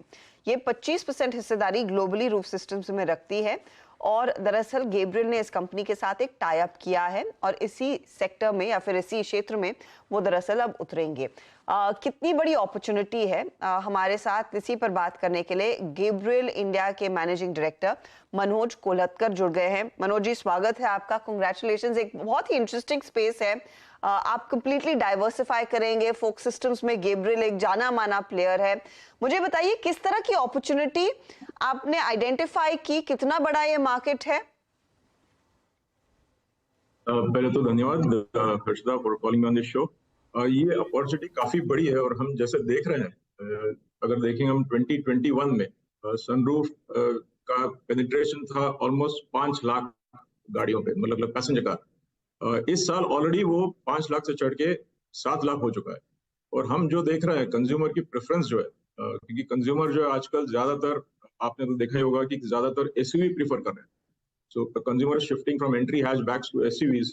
और एसयूवीज अभी जो पैसेंजर कार सेल है टोटल, उसका 50% जो है एसयूवी है। और एसयूवी में जो बायर है वो चाहता है कि ज्यादा से ज्यादा फीचर्स हो, और सनरूफ तो it's almost kind of a mandatory requirement. In fact, in some of the SUVs, the fitment is as high as 70%. So it is a very high growth market. और दूसरा है कि ये जो प्रोडक्ट है, ये हम जो कहते हैं ब्लू ओशन टाइप प्रोडक्ट है इंडिया में। अभी फिलहाल एक ही कंपनी है, हम दूसरी कंपनी रहेंगे। और इसका ग्रोथ जो है, अगर हम देखेंगे 2030 तक प्रेडिक्शन है कि पैसेंजर कार मार्केट मतलब गिव और टेक 6 मिलियन तक जाएगा। 6 मिलियन में 50% से ज्यादा एसयूवी होगा। और एसयूवी में पेनिट्रेशन अगर हम 40% भी लेंगे तो उस हिसाब से मार्केट काफी अच्छा बनता है। Easily it will be in the range of 3,000 to 4,000 crores। Very strong numbers. और इस समय हम देख रहे हैं ज्यादातर कंपनियां वो एसयूवी मार्केट को ही चेस कर रही हैं अपनी ऑफ कोर्स प्रीमियम एसयूवीज के साथ, and even the mini SUV segment. मुझे ये बताइए इस पर्टिकुलर बिजनेस में रफली फिर मार्जिन्स कैसे रहेंगे, considering you will be the second player in the business, तो कितना लीवे आपको मिलेगा? ये प्रोडक्ट जो है बेसिकली ज्यादातर पर अभी के टाइम पे इंपोर्ट हो रहा है। So it is a localisation और आत्मनिर्भर जो हमारा कंट्री का जो मिशन है, make in India, this is the perfect product because it's a high value import. It is a highly, aesthetic product and a high value product of the car. So the value is quite high. Of course, we are not able to divulge the cost of the product, but सिर्फ इतना बताता हूँ कि ये काफी ए category product है। OEM के हमारे जो आदरणीय कस्टमर है उनके टोटल बाइंग में ये A category product. Okay Manoj ji, ये बात तो आपने बिल्कुल सही की कि आज की तारीख में सबसे हॉट फेवरेट प्रोडक्ट है। और अब पहले सनरूफ अगर आप देखें सिर्फ टॉप मॉडल में हुआ करता था, आजकल मिड सेगमेंट में भी ये परसिस्ट करता है। ये बताइए कि सर एग्जिस्टिंग जो इंडियन मैन्युफैक्चरर्स हैं या फिर जो बाहर की कंपनियां इंडिया में मैन्युफैक्चरिंग कर रही हैं, उनसे आपके कोई प्री एग्रीमेंट्स हैं रिगार्डिंग सप्लाई ऑफ दी सनरूफ्स? हाँ, तो हम ऑलरेडी जो है इंडियन ओईएम से हम बात कर चुके हैं। कोई ओईएम ने ऑलरेडी ऑर्डर दिया हुआ है और बाकी ओईएम से हम बातचीत चालू है और काफी इंटरेस्ट है। अच्छी बात यह है, सबसे अच्छी बात ये बहुत इंटरेस्ट है ओईस की तरफ से कि सनरूफ आप बनाएं और हमें सप्लाई करें, बिकॉज ये लोकलाइजेशन, जैसे मैंने कहा, लोकलाइजेशन के लिए बहुत ही अच्छा प्रोडक्ट है। और इवन लॉजिस्टिक्स कम होने से क्वालिटी भी अच्छी होती है। तो from all the aspects it is good. और एक और बहुत ही अच्छी बात ये प्रोडक्ट की ये है वीरेंद्र, कि ये प्रोडक्ट जो है it is agnostic to powertrain. मतलब आपकी गाड़ी इलेक्ट्रिक हो या आईसी इंजन हो या फ्लेक्स फ्यूल हो या हाइब्रिड हो, ये सभी में लगता है। तो इससे ईवी का जो ट्रैक्शन बढ़ रहा है इंडस्ट्री में अभी, तो उससे कोई इफेक्ट नहीं होगा। इनफैक्ट ये ग्रोथ कंटिन्यू रहेगा। ओके मनोज जी, एक थोड़ा सा आपसे मैं भविष्य से संबंधित प्रश्न पूछना चाहूँगा, क्योंकि आप सनरूफ सिस्टम्स में आ रहे हैं। आज की तारीख में एक मिड सेगमेंट की गाड़ी, मतलब एक ही मॉडल का मिड सेगमेंट और टॉप के प्राइस में अप्रॉक्सीमेटली 30 से 35% का वेरिएशन आ जाता है। अब उसमें सनरूफ आ रही है, उसमें 360 डिग्री कैमरा आ रहा है, उसमें फ्रंट कैमरा आ रहा है, बैक कैमरा आ रहा है। कोई और ऐसी चीज़ जिस पर आगे जाके गैब्रियल फोकस करेंगे and looking for that product उस भविष्य में, निकट भविष्य में, जो हम समझ सकते हैं कि आपके पोर्टफोलियो में हो? वीरेंद्र, अच्छा सवाल है आपका ये। डेफिनेटली ये जो सनरूफ का जो हमने जेवी साइन किया है, this is just the start of our diversification strategy. So we are definitely looking out and we've been scanning actually over the past 2 years. हम देख ही रहे हैं, एक दो हमने प्रोडक्ट देखे, लेकिन वो they did not cut the mark. But sunroof was definitely a very high technology, high value product. और हम जरूर स्कैन करते रहेंगे मार्केट में अपॉर्चुनिटीज, प्रेफरेबली जो एग्नोस्टिक प्रोडक्ट है, जैसे मैंने बताया, जिस पे गाड़ी चाहे ईवी, गाड़ी की पावर ट्रेन जो है, इंजन चाहे ईवी हो या आईसी इंजन हो, उसका कोई असर न पड़े। That will be the lens that we will be using. In fact क्योंकि आप already I think agnostic products बनाते हैं, which is shock absorbers and the front forks, तो उसी तरह के प्रोडक्ट्स बनाएंगे जो किसी भी तरह की गाड़ी में लग जाए। अच्छा, coming back to the sunroof systems, आप रफली $22 मिलियन तक का इन्वेस्टमेंट कर रहे हैं। कितनी कैपेसिटी होगी initially when you kick this plant of, और ये $22 मिलियन फिर आपके पास है या फिर कहीं से रेज करने पड़ेंगे, क्या इरादा है? तो जैसे आप जानते हैं कैश बैलेंस गेब्रियल का काफी अच्छा हेल्दी है, but still we will be raising some part of this capital for sure. और ये जो प्लांट लगाएंगे हम चेन्नई में, ये होगा शुरुआत में जो है एक लाइन लगेगी 2 lakh sunroof per annum per year की कैपेसिटी से। इसके लिए हम लगभग 170 करोड़ का इन्वेस्टमेंट करेंगे शुरुआत में, और आगे जाके दूसरी लाइन भी लगेगी। और अगर सब कुछ ठीक रहा तो of course we are definitely with our deep relationships and support of our esteemed customers, हम काफी बुलिश हैं कि हमको 2-3 लाइनें लगाने पड़ेंगी। बहुत बहुत शुक्रिया हमारे लिए समय निकालने के लिए mister Kolatkar. All the very best and congratulations. एक इंटरेस्टिंग डाइवर्सिफिकेशन प्लान आपने इनफैक्ट शेयर किया है, और एक ऐसा बिजनेस जहां पर हम देख रहे हैं डिमांड तो ऑफ कोर्स बढ़ती ही दिखाई दे रही है। स्टॉक आपके सामने, कल जब ये अनाउंसमेंट आया था थोड़ा शांत था, 2% ऊपर, लेकिन आज लगभग 4% तक के गेन्स इसमें बनते दिखाई दिए। कल और आज में लगभग 6% भाग चुका है वो काउंटर। विजन क्लियर है कि ऐसे प्रोडक्ट्स पर अब डाइवर्सिफिकेशन आएगा जो हर तरह की गाड़ी में लग सकते हैं, चाहे वो ईवी हो, हाइब्रिड हो, या फिर आपकी पावर ट्रेन वाली गाड़ी जो आइस इंजन हम कहते हैं। आपने चर्चा सुनी आशीष महेश्वरी, आप की कोई खास कवरेज है गैब्रियल इंडिया पर? बिल्कुल, जो शॉक एब्जॉर्बर बनाने में जो मार्केट लीडर तो हैं गैब्रियल, जहां तक हम नतीजे भी उनके देख रहे थे तो काफी बेहतरीन नतीजे ये साल के रहे हैं गैब्रियल के। जितना मुनाफा उनका लास्ट ईयर था उन्होंने इस साल ऑलरेडी कर लिया है। और जो सनरूफ सिस्टम में एंट्री हुई है, तो ये जो उनका जो टाई अप हुआ है नीदरलैंड की कंपनी से, वो काफी इंपॉर्टेंट है, क्योंकि उनका जो मार्केट शेयर 25% ग्लोबल प्लेयर्स के साथ है, और जितने भी वर्ल्ड के प्लेयर्स हैं जो सनरूफ यूज करते हैं उनके सारे रिलेशनशिप है, 700 से ज्यादा पेटेंट है उनके पास में। तो ये काफी अच्छा वेंचर रहेगा मुझे लगता है सनरूफ का, क्योंकि जितनी भी एसयूवी के साथ में अब जो कार्स भी हाई एंड आ रही हैं वहां पर भी अब एसयूवी सनरूफ की डिमांड बढ़ रही है, क्योंकि एस्थेटिक लुक गाड़ी का काफी चेंज हो जाता है। तो मैं काफी बुलिश हूँ as far as Gabriel is concern. मेरा मानना है कि इस स्टॉक में बिल्कुल इस लेवल पे निवेश किया जा सकता है, और एक काफी पॉजिटिव डेवलपमेंट है और अच्छा डाइवर्सिफिकेशन है जिसके रिजल्ट जल्दी कंपनी को मिलेंगे। Okay, Gabriel India stock day high पर समित चौहान जुड़ गए हमारे साथ, उनसे भी एक ट्रेड ले लेते हैं। समित, गुड आफ्टरनून, क्या ट्रेड होगी आपकी?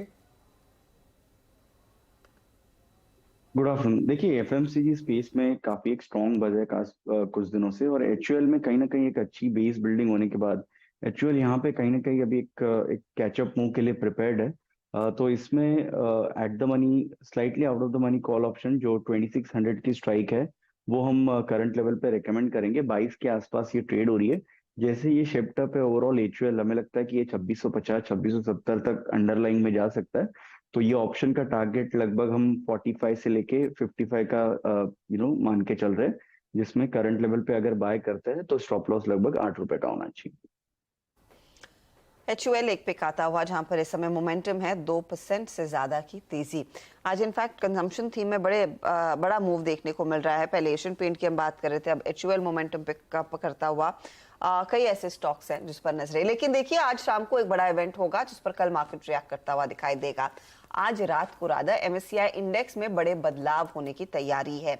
अब इसके तहत कुछ कंपनियां यहां पर ऐड की जाएंगी, कुछ बाहर हो सकती हैं, कुछ का वेट बदल सकता है। हमारे साथ यतिन है जो इस पूरे मामले पर हमेशा नजर रखते हैं।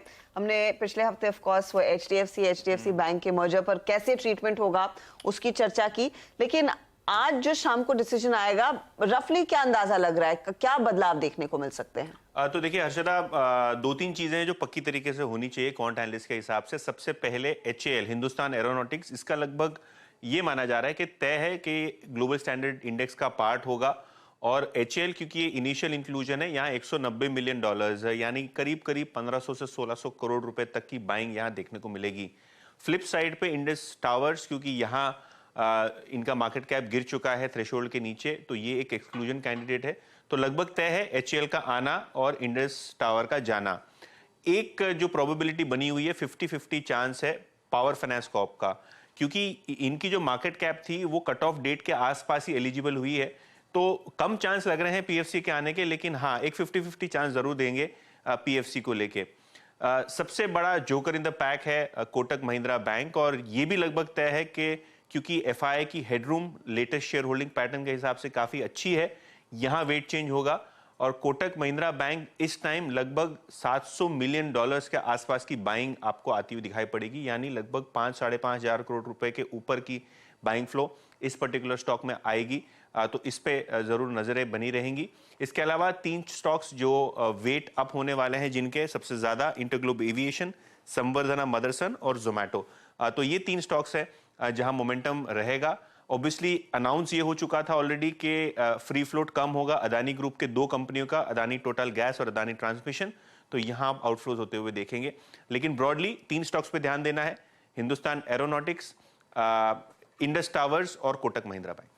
ओके, शुक्रिया जतिन इस जानकारी के लिए। तो सुबह सुबह भी आपको बताया गया था एचएएल पर ध्यान रखें, और शानदार तेज़ी वहाँ पर हुई। अच्छा, बात हो रही थी एशियन पेंट्स की।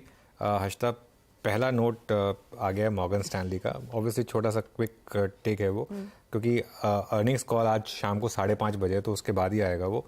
लेकिन वो कह रहे हैं कि जो नंबर्स हैं वो बिग बीट ऑन मार्जिन्स, और वॉल्यूम ग्रोथ को लेकर भी काफ़ी इंटरेस्टिंग। हालांकि वो ऑब्वियसली तो उनका रेटिंग थोड़ा अंडरवेट है स्टॉक को लेकर, लेकिन वो चेंज होगा या नहीं है वो देख लेंगे। लेकिन नंबर्स क्लियरली हायर हैं, और स्टॉक देखिए अब 3125, हम जब डिस्कस कर रहे थे 3060 या 70 के करीब था, वो 200 डे मूविंग एवरेज 3072 उसको क्रॉस करके, और अब यहाँ पर शानदार तेज़ी। और ये मतलब मुझे लग रहा है अगले कुछ दिनों में आप ऑल टाइम हाई देखेंगे यहाँ पर। एक बहुत अच्छा पैटर्न रहा है एशियन पेंट्स के साथ, हर बार ये करेक्शन रहता है, लोगों को लगता है कि अब शायद ये बस हो गया है स्टॉक में। और ग्रासिम की एंट्री के बाद बहुत पेन आई थी, लोगों को लगा था कि शायद वो एक नया प्लेयर है, वो डिसरप्ट करेगा। लेकिन जब भी नया प्लेयर आता है ना, वो नॉर्मली मार्केट को बढ़ाता ही है, और मार्केट में जगह है। मैं कहूँगा एक ग्रासिम के अलावा जेएसडब्ल्यू के लिए भी जगह है, बहुत जगह है मार्केट में, जिस तरीके से मार्केट एक्सपेंड कर रही है। और लेकिन नंबर्स जो है ना, आई पॉपिंग नंबर्स थे, इसके लग रहा था कि ऐसा मूव आएगा शायद एशियन। देखते ही देखते 3% ऊपर वो स्टॉक ट्रेड करता हुआ 3127 के लेवल्स यहाँ पर अब आ चुके हैं। मोमेंटम है। रुचित, ट्रेड अभी भी ले सकते हैं क्या? ये ऐसे लग रहा है कि हाथ से निकल रहा है स्टॉक, लेकिन अगर ये बड़ी तेजी की तरफ तैयारी कर रहा है तो 3128 पर क्या व्यू है? आई थिंक आज रिजल्ट्स के आने के बाद में जैसे वॉल्यूम जिस स्टॉक में हुए हैं वो देख के लग रहा है कि आगे मोमेंटम कंटिन्यू रहेगा, और जो नेक्स्ट रेजिस्टेंस है स्टॉक के लिए, जो मेजर हर्डल है वो 3200 पहला है उसके आसपास। तो आई थिंक करंट लेवल्स पे भी ये स्टॉक में पोजीशंस बनाई जा सकती है। 3060 के नीचे स्टॉप लॉस रखे 3200 के टारगेट्स के लिए। वाकई बेहद शानदार एशियन पेंट्स। और आप इस बात की खुशी है कि हम इस स्टॉक पे काफ़ी समय से लोगे, और मुझे याद आता है अच्छी तरीके से अनुज और मैं मॉर्निंग कॉल सुबह पहला सौदा में कई बार बात कर चुके हैं, और उस वक्त ये स्टॉक सिर्फ याद रखिएगा 2850-2900 की रेंज में था। एक बेस और specially 100 week exponential moving average ने एक स्ट्रॉन्ग हंट दी थी कि भाई बेस बन चुका है। स्ट्रॉन्ग मूव 3125 आपकी स्क्रीन पे, ये एग्जैक्टली वही प्राइस है जहां से 14 दिसंबर 2022 को एक बहुत बड़ा ब्रेकडाउन हुआ था, और एग्जैक्टली इसी प्राइस पे 200 day exponential moving average wallet हुआ था। अब एशियन पेंट्स से बाहर निकलते हैं। हालांकि देखिए एशियन पेंट्स के नंबर का इंपैक्ट देखिए, लुक एट बर्जर आपकी स्क्रीन पे, इट्स 635 एट डे हाई, और बर्जर का चार्ट भी अच्छा, क्लीन, बहुत क्लीन चार्ट है। इसमें कोई ऑप्शन, अमित हमारे पास इस सीरीज में बहुत टाइम बाकी है भाई, बर्जर पे आपका टेक क्या होगा? कोई option trade with in Berger Amit? जी, काफी बेहतरीन चार्ट है वीरेंद्र जी, और मुझे जहां तक याद पड़ता है, एक बार एशियन पेंट पे आता हूँ, आपने 15-20 दिन पहले भी हमने डिस्कशन किया था कि stock is trading below, slightly below 100 day weekly exponential moving average, और एक काफी अच्छी जगह, और हमने डिस्कस किया था कि from SIP point of view it's a good area to enter, तो वो व्यू काफी अच्छा प्ले आउट किया है। बर्जर का भी काफी स्ट्रक्चर काफी पॉजिटिव है, क्योंकि स्टॉक एक राउंडिंग बेस बना के बाहर आ रहा है। इंपॉर्टेंट चीज ये है कि स्टॉक अपने सारे इंपॉर्टेंट मूविंग एवरेजेस के ऊपर ट्रेड कर रहा है। इसका एक रेजिस्टेंस जोन था हॉरिजॉन्टल 630-635, उसके ऊपर भी कंफर्टेबली ट्रेड कर रहा है। तो नियर टर्म में कोई इमीडिएट रेजिस्टेंस नहीं नजर आ रही, स्टॉक काफी अच्छा है। और रही बात ऑप्शन की, 640 का ऑप्शन हमें मिल रहा है अभी 13 रुपीज में। ये लिया जा सकता है for a target of 23 and stop loss of 8 rupees. Okay, Berger paints का मे 640 कॉल। चलिए अभी काम करते हैं, अब 4 का चौका स्टार्ट करते हैं। अपनी 4 ट्रेड्स एक के बाद एक सस्ता ऑप्शन लेते हैं। पहले समित चौहान से। समित, बताइए आपका ऑप्शन ट्रेड। अनुज, इनफैक्ट कोइंसिडेंटली एशियन पेंट से हमने पिक किया हुआ है ये सेगमेंट के लिए, जिसमें at the money call option 3120 का अभी 62 पे ट्रेड हो रहा है। वो हमें लगता है क्योंकि काफी टाइम से ये स्टॉक ने 3050 3080 का लेवल सरपास नहीं किया था, और आज एक अच्छा मोमेंटम आया, वॉल्यूम एक्टिविटी जैसे हम देख रहे हैं, तो ये स्टॉक पॉइज्ड है अभी यहाँ से 3250 तक मूव करने के लिए। तो इसलिए ये 3120 का कॉल ऑप्शन 62 पे हम बाय करने की सलाह देंगे, जिसमें लगभग आप एक स्टॉप लॉस 31 का रखिए, और इसमें जो टारगेट होगा वो 122 का होगा। 122 के लिए, यानी कि यहाँ से डबल होने के पूरे आसार इस ट्रेड के बनते दिखाई दे रहे। 3120 का कॉल आप लेकर चले, ये आप ध्यान में रखें। अब बारी है एफएनओ सुपरस्टार की। मानस, बताइए क्या आइडेंटिफाई किया? हर्षिता जी, एफएमसीजी स्टॉक्स में काफी स्ट्रेंथ दिख रही है, और उन्हीं में से एक मैरिको भी है।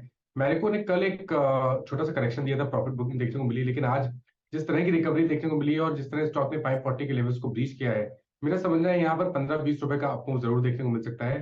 तो मैरिको में खरीदारी करेंगे 555 के टारगेट के लिए। 535 535 रुपए आपके स्टॉप लॉस रहेंगे, दोनों ही कैश लेवल्स हैं।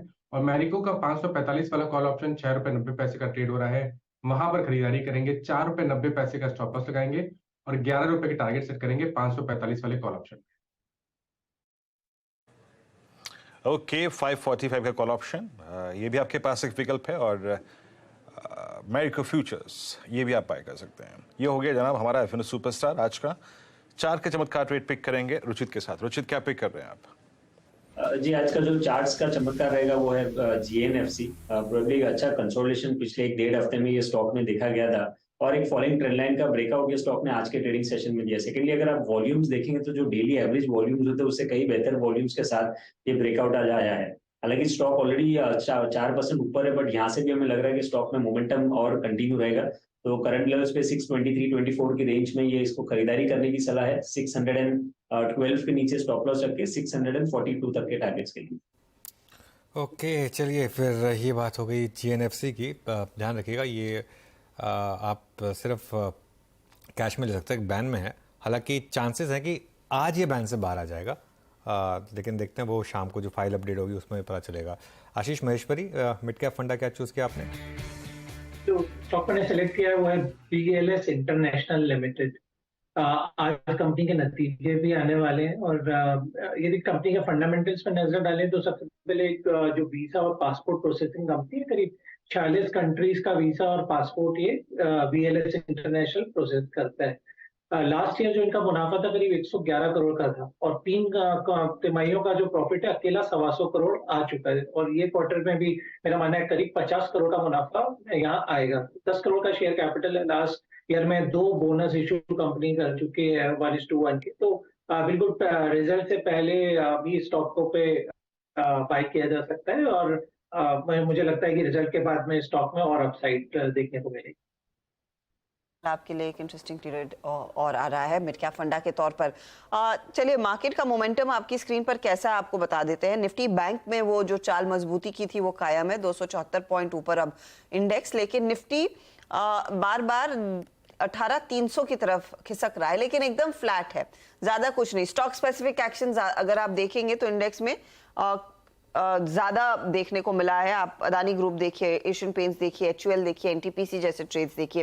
अच्छा, वायदे का एक स्टॉक जो मेरे रेडार पर आया है, गाबा साहब, एसबीआई कार्ड, इस पर एक बार नजर डालिएगा। इसका हमने जिक्र वो ट्रेंडिंग काउंटर्स में भी किया था, और यहाँ पर प्राइस एक्शन के साथ साथ आप देखिए ओपन इंटरेस्ट एडिशन कितना जोरदार है। करीब 75 लाख शेयर ऐड किए गए हैं इस पर्टिकुलर ट्रेड में, 6% का एडिशनल हुआ है।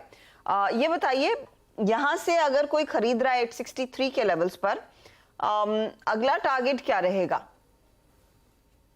लॉजिकल 900 के आसपास होना चाहिए। यहाँ से अब भी अपमूव बाकी है, 864 के आसपास ट्रेड कर रहा है, सुबह से ही रडार पे था।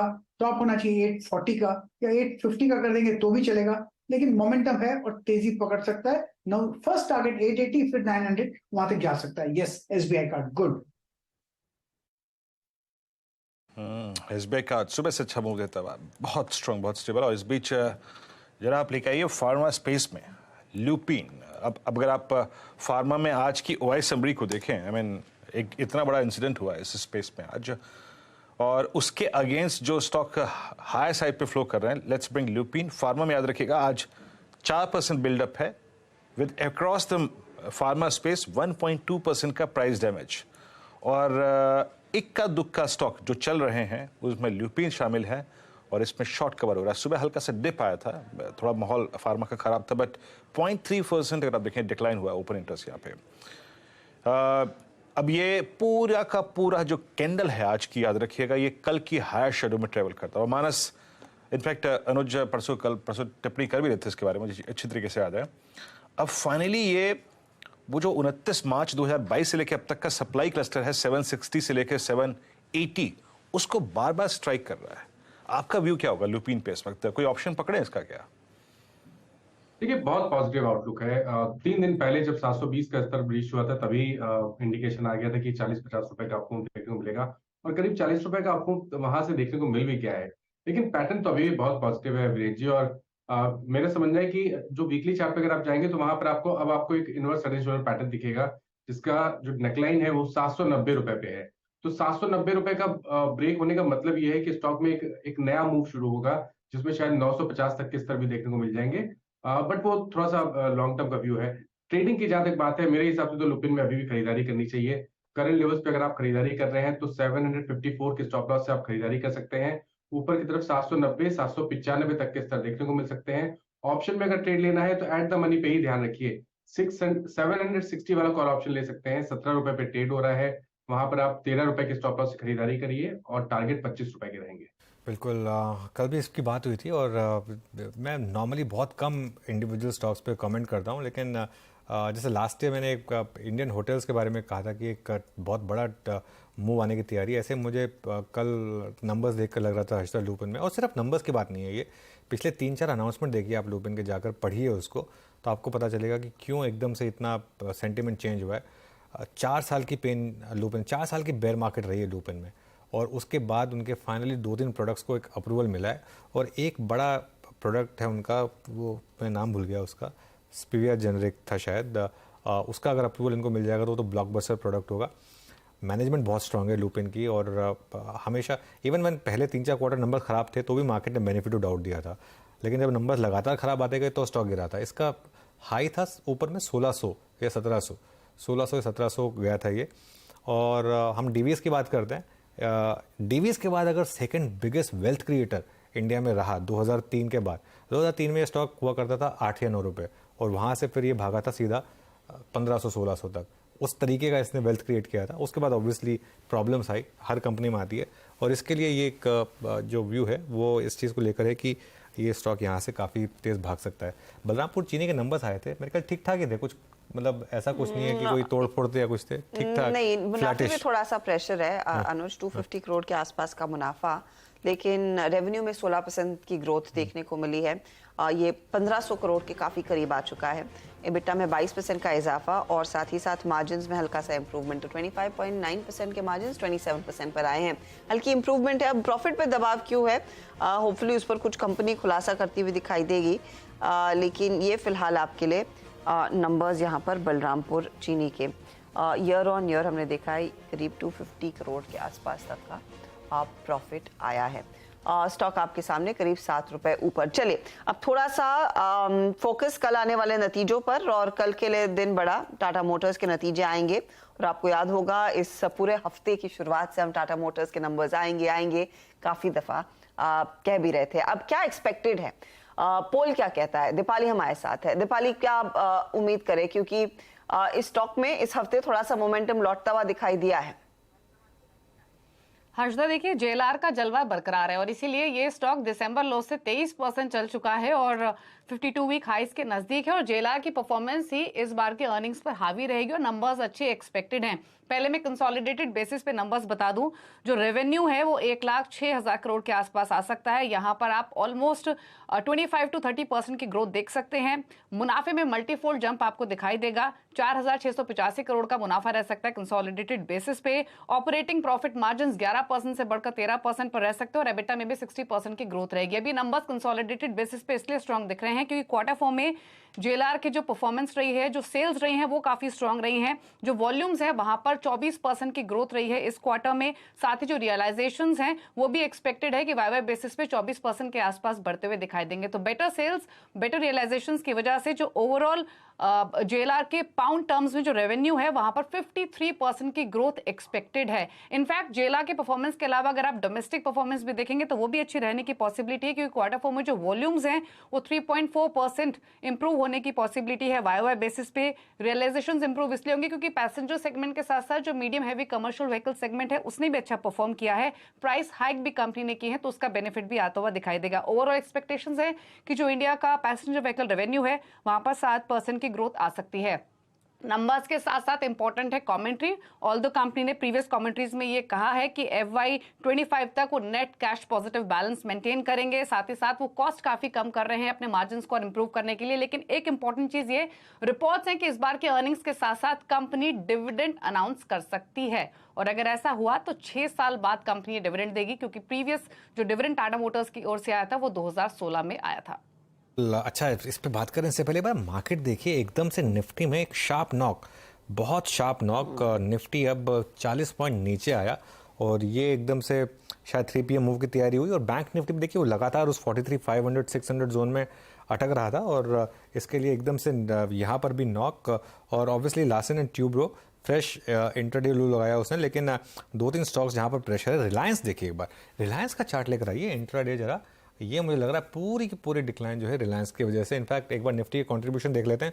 मेरे ख्याल से अब रिलायंस नंबर 1 पर पहुंच गया होगा या नंबर 2 पर तो बिल्कुल होगा ही होगा। नंबर 2 पर है L&T अभी भी 35 पॉइंट कंट्रीब्यूट कर रहा है, लेकिन रिलायंस गिरा एकदम से और ITC गिरा और इसकी वजह से एकदम से मार्केट में हश्ता डिक्लाइन आया। निफ्टी अब 43 पॉइंट नीचे 18,272। एक ही चीज़ ये भी हो सकती है, हर कोई ये सोच के बैठा हो कि चलिए मैं कौन सी कॉल लूँ और मामला हो गया पुट वाला और एकदम से वो 350 की कॉल राइटर कन्विक्शन देख के लग रहा था कि शायद थोड़ा सा उसको यकीन है कि ये लेवल नहीं जाएगा। कल भी था, परसों भी था वो, और वहाँ मेरे ख्याल से 2-2.25 करोड़ शेयर्स हो गए थे ओपन इंटरेस्ट में, जो नॉर्मली 50 पॉइंट वाली स्ट्राइक में नॉर्मली कम बिल्डअप होता है, लेकिन कल वो काफ़ी इंटरेस्टिंग था और आज वो कंटिन्यू किया। लेकिन ये एकदम से नॉक आया। अब पता नहीं ये फ्लैटर टू रिसीव वाला मूव 3 बजे शायद उल्टा मूव आ जाए, ये भी पॉसिबल है मार्केट में। लेकिन आज बहुत लोग मुझसे पूछ रहे थे यूट्यूब लाइव में कि वो कोई 3 बजे वाली ट्रेड है क्या। आज नहीं है कोई ट्रेड। आज मतलब स्क्रीन पे कोई ट्रेड नहीं दिख रही है, दोनों साइड बहुत वॉलेटिलिटी दिख रही है आज। और आज का ट्रेडिंग सेशन ना थोड़ा डिसअपॉइंट किया मुझे। मैं बिल्कुल जो मेरी उम्मीद थी ना उसके एकदम उलट गया है आज, स्पेशली ये जो लास्ट के 10-15 मिनट में मूव है, ये तो काफी खराब है। अब और जिस तरह का जोश निफ्टी बैंक दिखा रहा था और जो तैयारी निफ्टी कर रहा था उस डायरेक्शन में तो आज जाने की पूरी चांसेस नहीं दिख रहे हैं, अनलेस एक और रिवर्सल आ जाए अगले 10 मिनटों में, उसके आसार कम है। अच्छा, इस बीच अमेरिकी मार्केट से भी जो तस्वीर है इतनी कुछ खास तेजी वाली नहीं, एकदम शांत ट्रेड वहां पर भी देखने को मिल रहा है जो फ्यूचर्स की तरफ से ट्रेड है। टाटा मोटर्स हमने डिस्कस किया, 52 हफ्तों के हाई पर स्टॉक ट्रेड कर रहा है 512 के लेवल्स। अमित, टेक्निकली एक फटाफट व्यू दीजिए प्लीज इस पे। कल नतीजे, उससे पहले क्या पोजीशन कैरी करनी है कल के ट्रेड के लिए या नहीं? जी अर्शदा, स्टॉक में हमने काफी अच्छा खासा रनअप देखा है और स्टॉक पिछले 3-4 दिनों से एक साइडवेज रेंज में कंसोलिडेट कर रहा है 500 to 510। फिलहाल कोई साइन ऑफ वीकनेस नहीं है। मेरे ख्याल से कल जो भी रिजल्ट रिएक्शन है that is different, but technically structure काफी बुलिश है। जब तक 500 के ऊपर ये रहता है स्टॉक, तो 500 अगर किसी की पोजीशन ऑलरेडी है तो 500 के स्टॉप लॉस से बने रहे। 520 525 के टारगेट्स पॉसिबल है। इस बीच एक स्टॉक में यहाँ मार्क करना चाहूँगा जिसमें एक मूव आ रहा है अभी, मानस उस पर प्लीज टेक दीजिएगा। 2 स्टॉक्स में रडार पे थे। एक बार LIC हाउसिंग फाइनेंस को देखिएगा, अभी ये स्विंग आया 376। स्टॉक ने अपना लास्ट एवरेज, डायरेक्टर साहब प्लीज चार्ट पे एक बार 200 डे एक्सपोनेंशियल में ड्रॉ कर दीजिएगा। मानस NBFCs का मूव स्ट्रॉन्ग रहा है। कोई ट्रेड यहाँ पे, उसके बाद दोबारा नेक्स्ट प्लॉटूंगा मैं यहाँ पे। LIC हाउसिंग फाइनेंस पे कोई ट्रेड नजर आ रहा है आपका? और डायरेक्टर साहब 380 की कॉल रखिएगा जहाँ पे अभी एक शार्प अपस्विंग आया। माना जरा एक बार देखिएगा। देखिए, मेरी सेकंड चॉइस अभी जो FNO सुपरस्टार थी वो उसमें LIC हाउसिंग फाइनेंस ही थी। मैंने मेरे को भी दिया, लेकिन सेकंड ऑप्शन मेरे पास LIC हाउसिंग फाइनेंस था। और उसका रीजन ये है कि स्टॉक ने अपने 200 मूविंग एवरेज को ब्रीच किया है। एक हर्डल था 372 से 374 की रेंज में, उसको ब्रीच किया है। तो अब यहाँ से आपको करीब 15 से 20 रुपए का अपमूव देखने को मिल सकता है। तो LIC हाउसिंग का 380 वाला कॉल ऑप्शन जो कि 8 रुपए पे ट्रेड हो रहा है, वहां पर अभी भी खरीदारी करने के मौके दिखते हैं। 5 रुपीज 90 पैसे की स्टॉप लॉस से वहां पर खरीदारी करेंगे। सबसे पहले तो 12 रुपए और उसके ऊपर शायद 15 रुपए तक के टारगेट आपको इस LIC हाउसिंग के 380 वाले कॉल ऑप्शन में देखने को मिल सकते हैं। तो ये फिलहाल एक इंटरेस्टिंग ट्रेड हाउसिंग फाइनेंस कंपनियों में एक्शन जोर पकड़ रहा है। अच्छा, वेरी क्विकली दीपाली, सिप्ला भी आने वाला है, कल DLF के भी नतीजे आएंगे, क्या एक्सपेक्टेशन है इधर?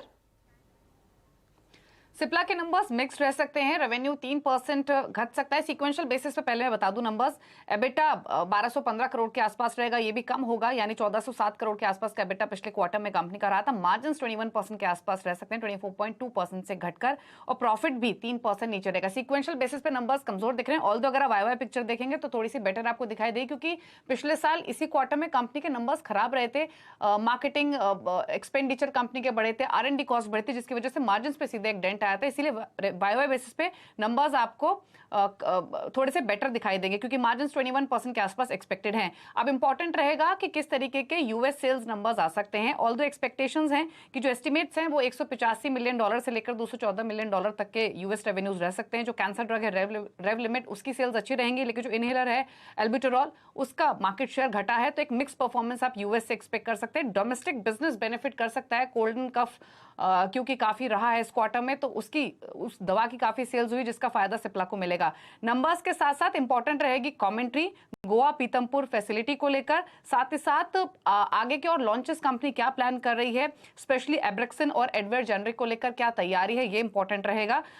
ऑल दो नंबर्स पूरे मिक्स दिखाई दे रहे हैं सिप्ला के। क्विकली अगर मैं DLF के नंबर्स बताऊं तो DLF के नंबर्स अच्छे एक्सपेक्टेड है। 1676 करोड़ के आसपास का रेवेन्यू कंपनी पोस्ट कर सकती है। एबिटा में भी 367 करोड़ से बढ़कर जो नंबर है वो 547 करोड़ के आसपास आ सकता है। मार्जिन्स में अच्छा जंप दिखाई देगा DLF के, 23.8% से बढ़कर मार्जिन्स जो है वो 32.7% के आसपास रह सकते हैं। 70% की ग्रोथ प्रॉफिटेबिलिटी में भी दिख रही है। 716 करोड़ के प्रॉफिट्स कंपनी पोस्ट कर सकती है। नंबर सीक्वेंशियल बेसिस पे काफी स्ट्रांग रहेंगे, क्योंकि डिमांड काफी स्ट्रांग रही है। कंपनी ने जो नए लॉन्चेस किए गुरुग्राम में, उसको काफी अच्छा रिस्पॉन्स मिला है। बुकिंग्स काफी अच्छी आई हैं, जिसकी वजह से ओवरऑल नंबर्स काफी अच्छे दिखाई दे रहे हैं। मार्जिन्स भी स्लाइट इंक्रीज हो सकते हैं वाइवा बेसिस पे, 9-10 बेसिस पॉइंट का ही सिर्फ इंप्रूवमेंट रहेगा, लेकिन प्रॉफिटेबिलिटी और एबिटा फ्रंट पर नंबर्स DLF के बेटर एक्सपेक्टेड है। दीपाली शुक्रिया। तो ये तीनों के तीनों नंबर्स पर प्रीव्यू देने के लिए। मीनवाइल एशियन पेंट्स अब 3.5% ऊपर, फ्रेश डे हाई पर, और शानदार मूव यहाँ पर। अगेन एक लेसन है कि नंबर्स आने के बाद भी आप एक ढंग की ट्रेड ले सकते हैं, अगर आप थोड़ा वेट करें, एक बार वो जो प्री पोजिशनिंग है उसको खत्म होने दें, और उसके बाद अगर आप एंटर करें। लुपिन में ये प्ले आउट हुआ, अभी एशियन पेंट्स में ये प्ले आउट होता हुआ। लेकिन बात हो रही थी सिप्ला और DLF की, तो उसमें से DLF पर फोकस कर लेते हैं। मानस, चार्टिकली कैसा लग रहा है DLF? देखिए, DLF बहुत बेहतरीन लग रहा है। हालांकि शॉर्ट टर्म में अगर हम बिल्कुल इमीडिएट टर्म में देखें तो एक कंसोलिडेशन दिखता है, लेकिन ट्रेंड तो बहुत पॉजिटिव है। मैंने आज शायद मॉर्निंग में मेंशन किया था कि एक ट्रायंगुलर पैटर्न का ब्रेकआउट है long term, medium to long term chart पे। इसके टारगेट 520 से 550 की रेंज में आते हैं, तो वो तो इंटैक्ट है। शॉर्ट टर्म की जहां तक बात है, ट्रेड लेने की जहां तक बात है, आई थिंक थोड़ा इंतजार करिए। 440 के ऊपर आपको खरीदारी करनी है, उस केस में 475 के टारगेट सेट करने हैं और 428 के स्टॉप लॉस लगाने हैं। लेकिन अगर आपके पास लॉन्ग पोजीशन है तो अभी के लिए तो बिल्कुल बने रहिए, 419 रुपए का स्टॉप लॉस लगाइए। ओके, चलिए फिर ये होगी बात DLF की। लेकिन अब एक काम करते हैं, हमारे साथ मोतीलाल ओसवाल के सीनियर वाइस प्रेसिडेंट हिमांग जानी जुड़ गए हैं। Himang, good afternoon. एक बहुत क्लियर चीज़ जो अर्निंग सीजन में निकल कर आई कि कंजम्पशन के नंबर्स काफ़ी स्ट्रांग है, और डिस्क्रिशनरी नॉन डिस्क्रिशनरी दोनों कंजम्पशन, वही स्टॉक प्राइसेस भी रिफ्लेक्ट कर रहे हैं। एक और एग्जांपल आज मिला एशियन पेंट्स की तरफ से। इस सेक्टर पर आपका क्या व्यू होगा, और यहाँ पर आपकी टॉप पिक्स क्या होंगी? सो गुड आफ्टरनून अनुज। श्योरली कंजम्पशन स्पेस के अंदर थोड़ा सा बीच में कंसर्न था, और जो ग्रोथ रूरल साइड से आ रही थी उस पर भी लोगों को थोड़ा डाउट था कि किस तरह का पैन आउट होगा। बट अगर आप मैरिको के नतीजे देखें, आप गोदरेज कंज्यूमर के नतीजे देखें, HUL में इतना बड़ा पॉजिटिव सरप्राइज नहीं था, बट वॉल्यूम ग्रोथ 4-5% के बीच में थी, जो ठीक ठाक थी। तो दो चीजें उभर के आ रही है अनुज। एक तो ये है कि जो एक्चुअल ग्रोथ है उसमें थोड़ी सी सरप्राइज है। दूसरी कि जो मार्जिन का जो प्रोफाइल है वो लगातार बढ़ के आ रहा है और जो मैनेजमेंट की आउटलुक है ग्रोथ के ऊपर और मार्जिन के ऊपर वो बेटर हो रही है। तो डेफिनेटली काफी पॉजिटिव टेक अवेज है। एशियन पेंट्स के भी आज नतीजे आप देखें तो मेरे ख्याल से margin, top line, volume growth सब में कहीं ना कहीं एक पॉजिटिव सरप्राइज देखने को मिल रहा है। तो मुझे लगता है कि ये सेक्टर में थोड़ा सा एक जो अंडर परफॉर्मेंस है वो कैचअप हो रहा है और ज्यादातर मुझे लगता है कि गोदरेज कंज्यूमर में definitely it will be a number 1 pick. ITC definitely मुझे लगता है कि all the businesses are doing very well और वैल्यूएशन का भी कंफर्ट है तो उसमें डेफिनेटली जाना चाहिए। और मैरिको जो काफी टाइम से अंडर परफॉर्म कर रहा था वहां पे भी हमें लगता है कि अच्छा कैचअप होगा। तो ये सारे जो नाम है उसके अंदर हमें लगता है कि एक अच्छा परफॉर्मेंस आ सकता है। इंटरेस्टिंग ट्रेड्स आपने आइडेंटिफाई किए हैं कंजम्पशन थीम वाले, और आज ऑफ कोर्स हम चर्चा कर रहे हैं कि क्या स्थिति उभर कर आ रही है इस पूरे फार्मा स्पेस में। डॉक्टर रेड्डीज के नंबर्स आपने देखे होंगे, वो एक मेजर डिसअपॉइंटमेंट है और जो कंपनी ने इनफैक्ट कहा है कि अमेरिकी बिजनेस में प्राइसिंग प्रेशर थोड़ा बहुत रहेगा। क्या आपको लग रहा है ये थोड़ा सा ओवरहैंग बाकी फार्मा कंपनियों के लिए भी रहेगा, क्योंकि वो यूएस बिजनेस का पेन हमने देखा है डीवीज पर कैसे था, आजकल में आई एम गेसिंग वो एपीआई के डेटा पॉइंट्स निकल के आएंगे, लेकिन किस तरह का एक्सपोजर रखे हेमांग फिर फार्मा में स्पेशली इस पर्टिकुलर पेन पॉइंट के साथ? सो डॉक्टर रेड्डी डेफिनेटली एक जो आउटलुक दिया है वो इतना अच्छा नहीं है, तो कहीं ना कहीं जाके थोड़ा सा शॉर्ट टर्म एक नेगेटिव उस पे व्यू रहेगा। But I think overall pharma में हर एक कंपनी स्पेसिफिक व्यू लेके चलना चाहिए। तो मुझे लगता है कि जो एपीआई बेस्ड कंपनीज है उसमें आज हमने एक गिरावट देखी है डिवीज या लॉरस, बट मुझे लगता है कि ओवरऑल जो एक्सपोर्ट के अंदर जो ट्रेंड है वो थोड़ा सा पॉजिटिव है। तो डेफिनेटली लॉरस लैब के अंदर एक पॉजिटिव व्यू लेके ही हम चल रहे हैं और ये जो करेक्शन है उसमें एक्चुअली थोड़ा सा बाइंग के मौके हमें ढूंढने चाहिए। उसके अलावा सन फार्मा में और जो डोमेस्टिक जहां पे मैनकाइंड की जो लिस्टिंग हुई थी उसके पीछे हमें लगता है कि एल्केम लैब या सिप्ला जो है जिनका भी एक अच्छा स्ट्रॉन्ग प्रेजेंस है डोमेस्टिक मार्केट में, उसका एक पॉजिटिव रब ऑफ हमें देखने को मिल सकता है। तो सिलेक्टिवली मुझे लगता है कि फार्मा में एक पॉजिटिव व्यू लेके चलना चाहिए। में एक पॉजिटिव व्यू। अच्छा, एक और स्टॉक पर मैं आपकी राय लेना चाहूंगी हेमांग, जो कल अनाउंसमेंट आया था सनोफी की तरफ से कि अपने कंज्यूमर हेल्थ केयर बिजनेस को दरअसल डीमर्ज करेंगे, इवेंचुअली वो लिस्ट होगा।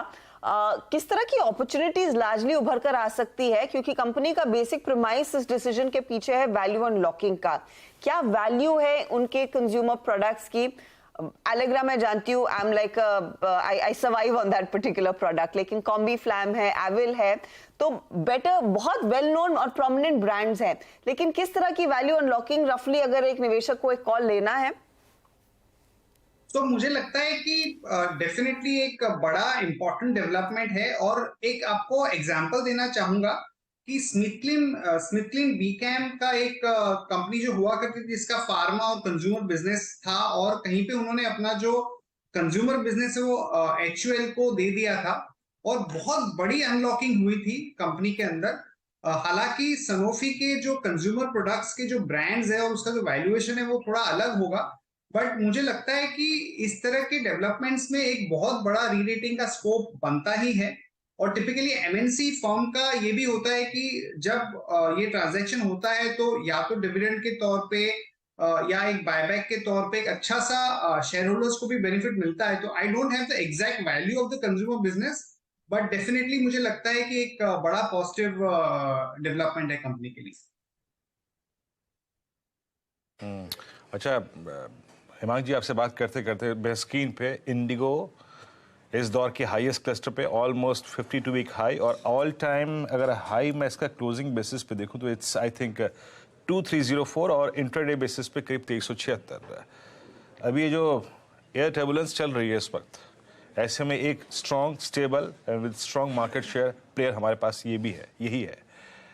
आपकी राय क्या कहती है? अभी राइड करने का वक्त है और अगर एग्जिस्टिंग पोजीशंस है तो उनको कब तक रखना चाहिए? अभी 2255 52 वीक हाई मेरे ख्याल से जो अच्छा स्ट्रेंथ और जो ट्रेंड दिख रहा है उसमें डेफिनेटली पार्टिसिपेट करना चाहिए। सारी चीजें पॉजिटिव हो रही है इंडिगो के लिए, मार्केट शेयर में बढ़ोतरी होगी, प्राइसिंग जो है वो काफी और अच्छी हो सकती है, क्रूड के दाम एक लेवल पे है और हम जब भी ट्रैवल करते देखते हैं कि हॉलीडे सीजन है और इवन अदरवाइज एयरपोर्ट्स में ट्रैफिक क्लियरली दिखता है कि बहुत बड़ा ट्रैक्शन है।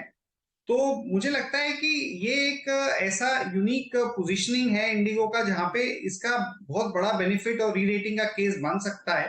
तो टेक्निकल पॉइंट ऑफ व्यू, हालांकि एयरलाइंस और ये सारी कंपनीज थोड़ी सी हाई बीटा होती है तो उसमें थोड़ा संभल के ट्रेड करना चाहिए, but definitely you are on the right side of the trade और उसको वो मोमेंटम में जितना हो सके उतना पार्टिसिपेट करना चाहिए aggressively. Okay Hemang, SBI card पर कोई व्यू आपका? आज शानदार मूव इस स्टॉक में। बहुत पसंद है अनुज, हमारे कवरेज में भी है, नंबर्स भी ठीक ठाक आए थे। उसमें सिर्फ एक कंसर्न ये है कि जो मर्चेंट के जो रेट्स है और जिस तरह का ये यूपीआई का जो ट्रैक्शन और जिस तरह का विजिबिलिटी और पेनिट्रेशन बढ़ रहा है उसमें थोड़ा सा एक कंसर्न लोगों को लग रहा है, but as a very unique play हमें एसबीआई कार्ड पसंद है और हमें लगता है कि कहीं ना कहीं जाके इस तरह की कंपनीज का जो ग्लोबल वैल्यूएशन है उसके सामने हमारे यहाँ पे लगभग 15 से 20% कम वैल्यूएशन मिल रहा है। तो एक ग्रोथ का स्कोप रहेगा। We are looking at about 18 to 20% kind of an upside. 18 से 20% की अपसाइड देखने को मिल सकती है एसबीआई कार्ड में। क्योंकि आपने वो यूपीआई ट्रेंड की बात की, मैं आपकी राय पेटीएम पर लेना चाहती हूँ। आज स्टॉक में करेक्शन है और एक रिपोर्ट ये सजेस्ट कर रही थी कि यहाँ पर एंड फाइनेंशियल की तरफ से हमने देखा है ट्रांचेस में एक साइजेबल हिस्सा ऑफलोड किया गया है। अब वही ओवरहैंग था और नंबर्स हमने देखे हैं। इस कंपनी पर अब क्या राय रहेगी? क्या एक अपॉर्चुनिटी दिख रही है या फिर अभी भी यहाँ पर ज्यादा खतरा है? बिल्कुल पॉजिटिव है हमारा व्यू। हमने इनिशिएटिंग कवरेज रिपोर्ट निकाली थी, नंबर्स सबने देखे, जो एक्सपेक्टेशन था उससे लगभग 100-120 करोड़ ज्यादा आए थे। कंट्रीब्यूशन मार्जिन में बड़ी इंप्रूवमेंट है। डेट प्रोडक्ट्स जहां पे हाई मार्जिन है वहां पे 3 फॉर्मेट्स में कंपनी काम कर रही है, तो काफी पॉजिटिव व्यू है। मुझे लगता है कि डिसरप्शन का रिस्क जो है वो काफी कम है, उसको मतलब 3-4-5 साल लग सकते हैं और डेफिनेटली पेटीएम में यहाँ से 20-25% की अपसाइड का केस है। छोटे मोटे करेक्शंस आए उसको बाय करने में हमें फोकस करना चाहिए और डेफिनेटली मुझे लगता है कि अच्छा एक अपसाइड देके जाएगा। ओके, पेटीएम आपकी स्क्रीन पे 725 पे ट्रेड करता है। मीनवाइल जो ल्यूपिन का ट्रेड पिक किया गया था, नाउ इट्स 766 है डे हाई और इस दौर का मतलब फरवरी की बात करने हैं हाई। अच्छा, इस बार अगर आप मारुति को देखें हेमंत, थोड़ा डिफरेंट लग रहा है, स्ट्रॉन्ग है, स्टेबल है, इस दौर की हाईएस्ट ट्रैजेक्टरी पे ट्रेड करता हुआ। इसका ऑल टाइम हाई क्लस्टर है लगभग 10,000 रुपए के आसपास। जिमनी प्लस फ्रॉन्क्स, ये 2 नए मॉडल अब जब इनके मैदान में हैं, ग्रैंड विटारा की परफॉर्मेंस अच्छी रही and specially with I think hybrid version, उनके नंबर्स अच्छे हैं। आपका टेक क्या कहता है मारुति पे? इस बार क्या वो हिस्टोरिकल या फिर प्रीवियस हाई जो है वो क्रॉस हो जाएगा? बिल्कुल, आई थिंक जिस तरह की प्रोडक्ट स्ट्रेटेजी कंपनी ने एक चेंज करके जो रोल आउट किए प्रोडक्ट्स, काफी बढ़िया रिस्पांस मिला है और कहीं ना कहीं जाके जो मार्जिन के प्रेशर्स थे वहां पे भी हमने एक स्टेबिलिटी देखी है। तो मुझे लगता है कि पैसेंजर व्हीकल में लोगों के पास बहुत ज्यादा ऑप्शंस नहीं है मारुति को छोड़ के, और अभी जो कंपनी की मीटिंग हुई थी 2-3 और प्लान्स लगा रहे, तो जब कंपनी इतना बड़ा केपेक्स करने की सोच रही है तो क्लियरली उसका विजिबिलिटी और जो कन्विक्शन है वो काफी बड़ा है। तो हमें लगता है कि auto story is far from over. I think we are still going to see very strong volume growth. Of course product wise थोड़ा सा पोजीशनिंग कंपनी चेंज करती रहेगी, बट डेफिनेटली एक पॉजिटिव व्यू है मारुति के ऊपर। मारुति के ऊपर पॉजिटिव व्यू इस समय। चलिए फिर हेमांग, शुक्रिया जुड़ने के लिए हमारे साथ और इन सब स्टॉक्स पर बात करने के लिए। Thank you so much. Market में कुछ खास चेंजेस नहीं और निफ्टी अभी भी 18,300 पर। आज ऑप्शन राइटर्स का दिन रहा है बेसिकली। बैंक निफ्टी में इवन जो 43,500 का कॉल राइटर रहा, अल्टीमेटली वो प्रिवेल किया है क्योंकि एक्सपायरी जो है अब लग रहा है कि 43,500 से बहुत ज़्यादा ऊपर कोई सेटलमेंट होगी नहीं और 18,300 की कॉल, 18,350 की कॉल जो ज़बरदस्त फास्ट सेलिंग थी वो सब के सब जीरो पर एक्सपायर होने के चांसेस हैं। इवन 43,500 कॉल के भी जीरो पर सेटल होने के चांसेस हैं। 43,600 तो जीरो पर ही सेटल होगी। तो एक ऑप्शन राइटर्स एक्सपायरी, ये पिछले 2 बैक टू बैक एक्सपायरी में ऑप्शन बायर्स ने कमाल किया था, लेकिन आज क्लियरली एक ऑप्शन सेलर की एक्सपायरी, कुछ खास मूव आपको मिला नहीं। एक काम करते हैं, यतिन के पास चलते हैं और डीलिंग रूम का जायजा ले लेते हैं। Yatin, good afternoon. किन स्टॉक्स पर राय डीलर्स की तरफ से? Good afternoon. दो स्टॉक्स जो आज फोकस में है वो है भारती और LIC हाउसिंग। भारती की पहले बात करते हैं। एयरटेल अफ्रीका का रिजल्ट आया, एकदम फ्लैट परफॉर्मेंस था, शायद एनालिस्ट लोगों को पसंद नहीं आया। इनफैक्ट डीलर्स यहाँ STBT की सलाह दे रहे हैं। और अगर हम FNO का डेटा भी देखें तो यहाँ थोड़ा बहुत अनवाइंडिंग आपको देखने को मिल रहा है। FNO में डीलर्स को लगता है 775 से लेके 780 तक के लेवल्स लोअर साइड पे आपको स्टॉक पे दिखने चाहिए, और शायद इसीलिए यहाँ वो एक STBT की जो है स्ट्रैटेजी कर रहे हैं। इसके अलावा LIC हाउसिंग फाइनेंस और इन जनरल जो NBFC सेक्टर है, बैंकिंग सेक्टर है, ठीक ठाक कर रहा है। LIC एक मार्क्ड अंडर परफॉर्मर है, लेकिन यहाँ आज काफ़ी सारी पोजीशंस बिल्डअप हो रही हैं डोमेस्टिक म्यूचुअल फंड्स के द्वारा। डीलर्स को लगता है पोजिशनली यहाँ 400 से लेकर 405 तक के लेवल्स आने चाहिए। आज ओपन इंटरेस्ट में लगभग 7% का इजाफा हुआ है। मैं मई सीरीज की बात कर रहा हूँ, तो कहीं ना कहीं स्ट्रॉन्ग यहाँ एक्यूमुलेशन देखने को मिल रहा है, और ये एक स्टॉक है जहाँ डीलर्स पोजिशनल खरीदारी की सलाह अपने क्लाइंट्स को दे रहे हैं। ओके यतिन, शुक्रिया। तो फिर LIC हाउसिंग फाइनेंस, आज हाउसिंग फाइनेंस में थोड़ा सा बिल्डअप है क्लियरली, वहाँ पर एक बाय कॉल, और भारती एयरटेल यहाँ पर डीलर्स की तरफ से सेल कॉल, ये दो स्टॉक्स। लेकिन अब BTST ले लेते हैं फटाफट। निफ्टी में थोड़ी वॉलेटिलिटी, जैसा हमने कहा। गाबा सर बताइए, बाय या sell? I think buy. Stock है, मैंने चुना है बाटा। बाटा में लगता है तेजी है, कंसोलिडेशन के बाद ब्रेकआउट मिला है, ट्रेड कर रहा है 1529 के आसपास, टारगेट है करीब 1550 का बाटा में। हायर टाइम फ्रेम भी सेटअप बढ़िया है, स्टॉप होगा 1520 बाटा। ओके, बाटा ये पैनल में हमने सुबह भी पिक किया था। ये मॉर्निंग में अनुज और मैंने लगभग 9:55 पे बात की थी, इस पर कॉल थी उस वक्त, और अच्छा पैसा मिला इस पर। और एक और चीज़ याद रखिएगा, प्रकाश सर ने कल एक ट्रेड और पिक किया था, दैट वाज कोलगेट। अब कहना ज़रूरी है कि कल ये ट्रेड पिक किया गया था, और आज ये 1626 ये भी अब इस वक्त लगभग 5 महीने के हाईएस्ट क्लस्टर पे ट्रेड करता हुआ। कुछ ट्रेड्स बेहद शानदार रहे हैं। मानस, आपका ट्रेड क्या होगा? देखिए, मेरा ट्रेड UBL पे रहेगा। UBL पे खरीदारी करने की राय है। रिवर्सल देखने को मिला है 1380 के पास बॉटम में ना। आज रिवर्सल में 20 डे मूविंग एवरेज ब्रीच हो गए हैं, तो UBL के फ्यूचर में खरीदारी करनी है। स्टॉप लॉसेस 1490 के भाव चल रहे हैं, स्टॉप लॉसेस 1404 के रहेंगे, और 1450 1450 तक के टारगेट UBL में देखने को मिल सकते हैं। और यहाँ पर आप ऑप्शन में भी ट्रेड ले सकते हैं। 1420 वाला कॉल ऑप्शन 26 रुपए पे ट्रेड हो रहा है, वहां पर आप खरीदारी करिए। 21 रुपए का स्टॉप लॉस लगाइए और 40 रुपए के टारगेट से में एक अपॉर्चुनिटी। अमित, आपका ट्रेड क्या है? जी हर्षिता मैम, मेरा ट्रेड हैवेल्स रहेगा। मॉर्निंग में क्विक सिंगल्स में दिया था विद टारगेट ऑफ 1285, वो मीट हो गया है। जिस हिसाब से मोमेंटम है, मुझे लग रहा है ये कल कैरी ऑन रहेगा, तो हैवेल्स 1286 फ्यूचर्स में ट्रेड कर रहा है, इसे बाय करें। स्टॉप लॉस रखेंगे 1276 का, और टारगेट रहेंगे लगभग 1306 रुपए के। तो ये इस समय पर कॉल आपके लिए। रुचित, आपकी BTST ट्रेड? BTST के लिए पिडिलाइट लेके जाने की सलाह रहेगी। बेसिकली जो high top high bottom structure lower time frame पे बन रहा है, वो कंटिन्यूशन पैटर्न है, तो करंट लेवल्स पे 2530 के स्टॉप लॉस से खरीदारी करके जाए 2620 के टारगेट्स के लिए।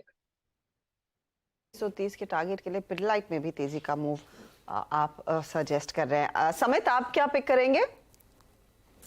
NTPC एक स्टेडी मूवर रहा है, और अभी कहीं ना कहीं उसके जो प्रीवियस मल्टी मंथ हाइज थे वो चैलेंज करने के अटेम्प्ट में है ये स्टॉक। तो NTPC BTST के लिए एक अच्छा एक पोटेंशियल कैंडिडेट दिख रहा है। 183 का टारगेट और 178 का स्टॉप लॉस होगा। यही ट्रेड्स यहाँ पर आपके लिए आए हैं। हेवल से NTPC से पिडिलाइट, कंजम्पशन थीम पर फोकस ज्यादा, क्योंकि बाटा भी गावा साहब ने पिक किया, और UBL भी एक ट्रेड आपके लिए उभर कर आया है। अच्छा, जाते जाते एक और ट्रेड पर को रिविजिट करते हैं, गुजरात गैस। इसका हम विश्लेषण सुबह में कर रहे थे, जो नंबर्स आए हैं और उसके बाद जो तेजी देखने को मिली, स्टॉक 5% ऊपर है। इस पर मानस, आपकी क्या राय रहेगी? क्योंकि स्क्रीन पर अच्छा मूव देखने को मिला है, ये रफली डे हाई के आसपास ही क्लोज हो रहा है, स्पेशली अगर आप फ्यूचर्स में देखें। कैरी करना है या नहीं? बिल्कुल कैरी करना है। देखिए, MGL और IGL ने बहुत ही बढ़िया परफॉर्मेंस दी, लेकिन गुजरात गैस में उस तरह का परफॉर्मेंस देखने को नहीं मिला था। अब कहीं ना कहीं स्टॉक ने 450 के आसपास बेस बनाया, 50 डे मूविंग एवरेज को आज ब्रीच किया। आज 200 डे मूविंग एवरेज भी इंटरडे सेशन में टेस्ट हुए, हालांकि उसके ऊपर सस्टेन नहीं हो पाया, लेकिन एक प्राइस ब्रेकआउट देखने को मिला है, इसलिए खरीदारी भी, फ्रेश खरीदारी भी करनी चाहिए। 472 रुपए के स्टॉप लॉस से आपको खरीदारी करनी है, और 520 530 तक के टारगेट आपको देखने को मिल सकते हैं। ये एक पोजीशन ट्रेड होगा। ओके, चलिए फिर अब एक काम करते हैं, फिर जरा थोड़ा क्लोज को समझ लेते हैं। 18,292 पर निफ्टी बंद हो रहा है और 43,478 पर बैंक निफ्टी बंद हो रहा है। और इसमें कोई दो राय नहीं है कि ये आज अगर वीकली एक्सपायरी नहीं होती तो शायद मूव थोड़ा अलग आता, लेकिन एक बहुत बड़ा बिल्डअप था 18,300 की कॉल में, 2 करोड़ से ऊपर का, वो ज़ीरो पर एक्सपायर होने वाली है। और बैंक निफ्टी की 43,500 की कॉल, इनफैक्ट अगर वो दो कॉल एक बार फायर कर दें, जस्ट टू एक्सप्लेन कि आज जो लास्ट के आधे घंटे में हुआ है या 45 मिनट्स में हुआ है वो प्योर एक एक्सपायरी रिलेटेड प्ले था। निफ्टी की 18,300 की कॉल और बैंक निफ्टी की 43,500 की कॉल आज वाली, वो अगर स्क्रीन पर एक बार आ जाए तो उससे आपको दिखाई देगा कि किस तरीके का बिल्डअप रहा। ये है 18,350, ये तो खैर 0.15 है, लेकिन 18,300 की अगर आ जाए तो वो और भी अच्छे तरीके से एक्सप्लेन करेगी इसको, क्योंकि वो भी अब ज़ीरो पर बंद होगी। मेरे ख्याल 1 या 1.5 रुपये उसका रेट है। और 43,500 बैंक निफ्टी में, कहने का मतलब ये है कि जो सबसे बड़ा कॉल राइटर का जोन था ये 18, हाँ ये बैंक निफ्टी का 43,500 नहीं ठीक था, बैंक निफ्टी का ठीक था 43,500, 1 रुपये के करीब रेट है वहाँ पर। तो ये एक एक्सपायरी हो गई, लेकिन अब इसकी सिग्निफिकेंस ये है हर्षता कि मोमेंटम तो है मार्केट में। ये सिर्फ आज 2-3 फैक्टर थे, एक तो लार्सन एंड ट्यूब्रो का फैक्टर था, डॉक्टर रेड्डीज का थोड़ा फैक्टर था और प्लस एक्सपायरी का फैक्टर था। आई थिंक ये 2-3 फैक्टर थे, लेकिन ओवरऑल स्ट्रेंथ है मार्केट में। बस बैंक निफ्टी को ये जोन निकालना है, ये 43,500 टू 43,700 तीसरी बार अटक रहे हैं हम यहाँ पर, और ये लगातार एक प्रॉफिट टेकिंग जोन है। यहाँ पर प्रॉफिट टेकिंग बार बार आ रही है, आज का हाई भी 43,774। तो ये इस जोन को एक बार निकालना होगा आपको। ये जोन निकलेगा तब हम जाएंगे ऑल टाइम हाई की तरफ। चांसेस हैं लेकिन कि मई सीरीज में एटलीस्ट निफ्टी बैंक में तो ऑल टाइम हाई आएगा, निफ्टी में शायद थोड़ा टाइम लग जाए। और एक चीज़, मिड कैप इंडेक्स अब मेरे ख्याल से ऑल टाइम हाई से सिर्फ लेस देन 1% दूर रह गया आज के मूव के बाद। वो मेरे ख्याल से कल या मंडे या मतलब नेक्स्ट वीक में आना चाहिए मिड कैप इंडेक्स में ऑल टाइम हाई। एक चीज अच्छी है कि इस मार्केट में जो मिड कैप्स है या फिर ब्रॉडर मार्केट वो कंसिस्टेंटली पार्टिसिपेट कर रहा है। ऐसा नहीं है कि ये बीच में पिछड़ गया या फिर इनिशियल तेजी में चला और उसके बाद ज्यादा पोजीशन लोगों ने नहीं ली।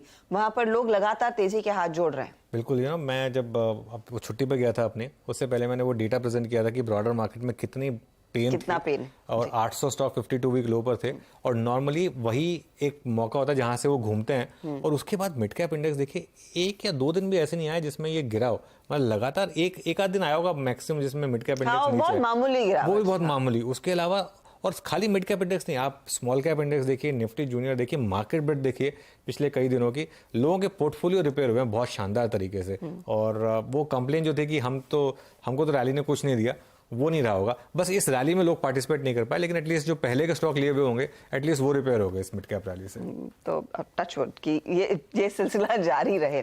अच्छा, एक तो और ट्रेड्स आपकी स्क्रीन पर लेकर आते हैं। एक और चीज हमने नोटिस की है कि ये थोड़े से कैश मार्केट वाले ट्रेड्स का मैं जिक्र करूंगी। SJVN देखिए, EIL देखिए, ऑफ कोर्स आपका RVNL अच्छे खासा ट्रेड बना ही हुआ है। NBCC जैसे स्टॉक्स में कुछ तेजी बनी। ये PSU स्टॉक्स को लेकर अलग ही इंटरेस्ट है आपकी बारी। आशीष महेश्वरी, इनमें से कोई आप एडवोकेट कर रहे हैं क्या जो अभी भी लिया जा सकता है?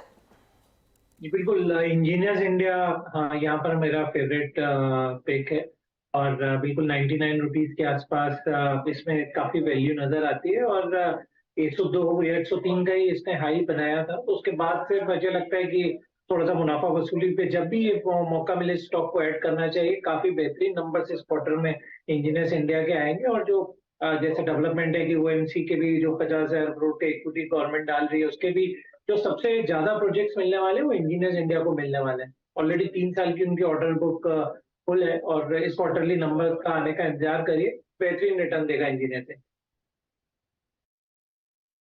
जी मैम, ये आपकी स्क्रीन पे। इस बीच याद रखिएगा, अब हम सेकंड वीकली कॉन्ट्रैक्ट की एक्सपायरी की तरफ बढ़ते हुए, अमूमन शांत रहा सेशन, लेकिन इस शांति से पहले पिछले कुछ सेशन की आतिशबाजी को पचाना भी बहुत जरूरी था। निफ्टी आपकी स्क्रीन पे 18,311। आइए देखते हैं market breadth. Long 65, 60 short covering, short only 39 और लॉन्ग अनवाइंडिंग 25। ये 65 थे कौन? आइए देखते हैं उसको। यहाँ पर 65 में Gujarat gas, SBI cards, Adani enterprises, Asian paints, Adani ports. एक बहुत दबा कुचला space, Asian paints, Pidilite, Berger, इनमें इन अर्निंग्स के बाद जो मूव आया वो काबिल तारीफ था और स्टॉक्स अपने क्रिटिकल एवरेजेस को पार करके 3 मंथ 4 मंथ पे हाईस पे ट्रेड कर रहे थे। That's good. एक ऐसा चंक जो नहीं चल पाया था, डिलीवर कर पाया था, वो चला। शॉर्ट कवरिंग वोडाफोन आइडिया में, जेएनएफसी में और यूनाइटेड ब्रेवरीज जो कि मानस ने ट्रेड पिक किया। जेके सीमेंट, गोदरेज कंज्यूमर अर्निंग्स के बाद आज काफ़ी स्ट्रॉन्ग रहा और शॉर्ट्स काफ़ी हद तक कवर हुए यहाँ पे। अगली स्लाइड में शॉर्ट बिल्डअप में जो स्टॉक्स शामिल थे उसमें शामिल रहा आपका doctor Reddy's earnings, L&T earnings, Aditya Birla capital, Laurus. अगर आप देखें इनमें काफ़ी शॉर्ट बिल्डअप हुआ। मेट्रोपोलिस में लॉन्ग अनवाइंडिंग यानी प्रॉफिट्स को कैश में कन्वर्ट किया गया। Same is the case with Alkem, कल काफ़ी स्ट्रॉन्ग था। महानगर गैस, इंडियन होटल्स एक नंबर बहुत अच्छे आने के बाद कुछ जगह जैसे जो प्रॉफिट बुकिंग की टेंडेंसी रही, जैसे अपोलो टायर्स, इंडियन होटल्स में भी कुछ समय से यही जारी है। अगर आप सेक्टर्स के लिहाज से देखें किन किन सेक्टर में आप सबसे स्ट्रॉन्ग लॉन्ग बिल्डअप या फिर शॉर्ट बिल्डअप हुआ, लॉन्ग के लिहाज से याद रखिएगा, अगर मैं लॉन्ग्स को देखूं तो सबसे बड़ा लॉन्ग क्रिएट हुआ है आज, ओआई बिल्डअप हुआ है कैपिटल गुड्स में।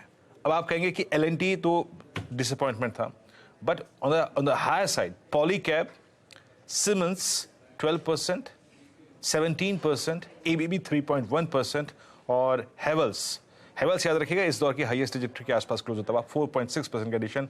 तो कैपिटल गुड्स शायद हम आज इसको एल&टी के चलते थोड़ा डिसअपॉइंटमेंट मान रहे हैं, लेकिन याद रखिएगा ओवरऑल ओ एडिशंस काफ़ी अच्छे खासे थे। और एक और था ऑटो में Tata Motors 4.3%, Maruti 10.6%, M&M 9.6%, Bosch 9% और एस्कॉट 6.3%। तो ऑटो में स्ट्रॉन्ग लॉन्ग बिल्डअप था। और एक स्पेस जाते जाते बैंक्स को देख लेते हैं। बैंक निफ्टी ने करीब 660 की ट्रैजेक्टरी को छुआ, वहां से कोलैप्स हुआ। बट जहां तक ओआई एडिशंस का सवाल है, IndusInd bank huge long buildup 2% का, कोटक महिंद्रा बैंक 4.6% का और साथ ही साथ बंधन बैंक और एक बैंक ऑफ बड़ौदा यहाँ पे 3% का बिल्डअप देखा गया। चलिए अब इस क्लोजिंग को बारीकी से देखने के लिए, समझने के लिए चलते हैं हर्षिता के पास। Harshita, over to you.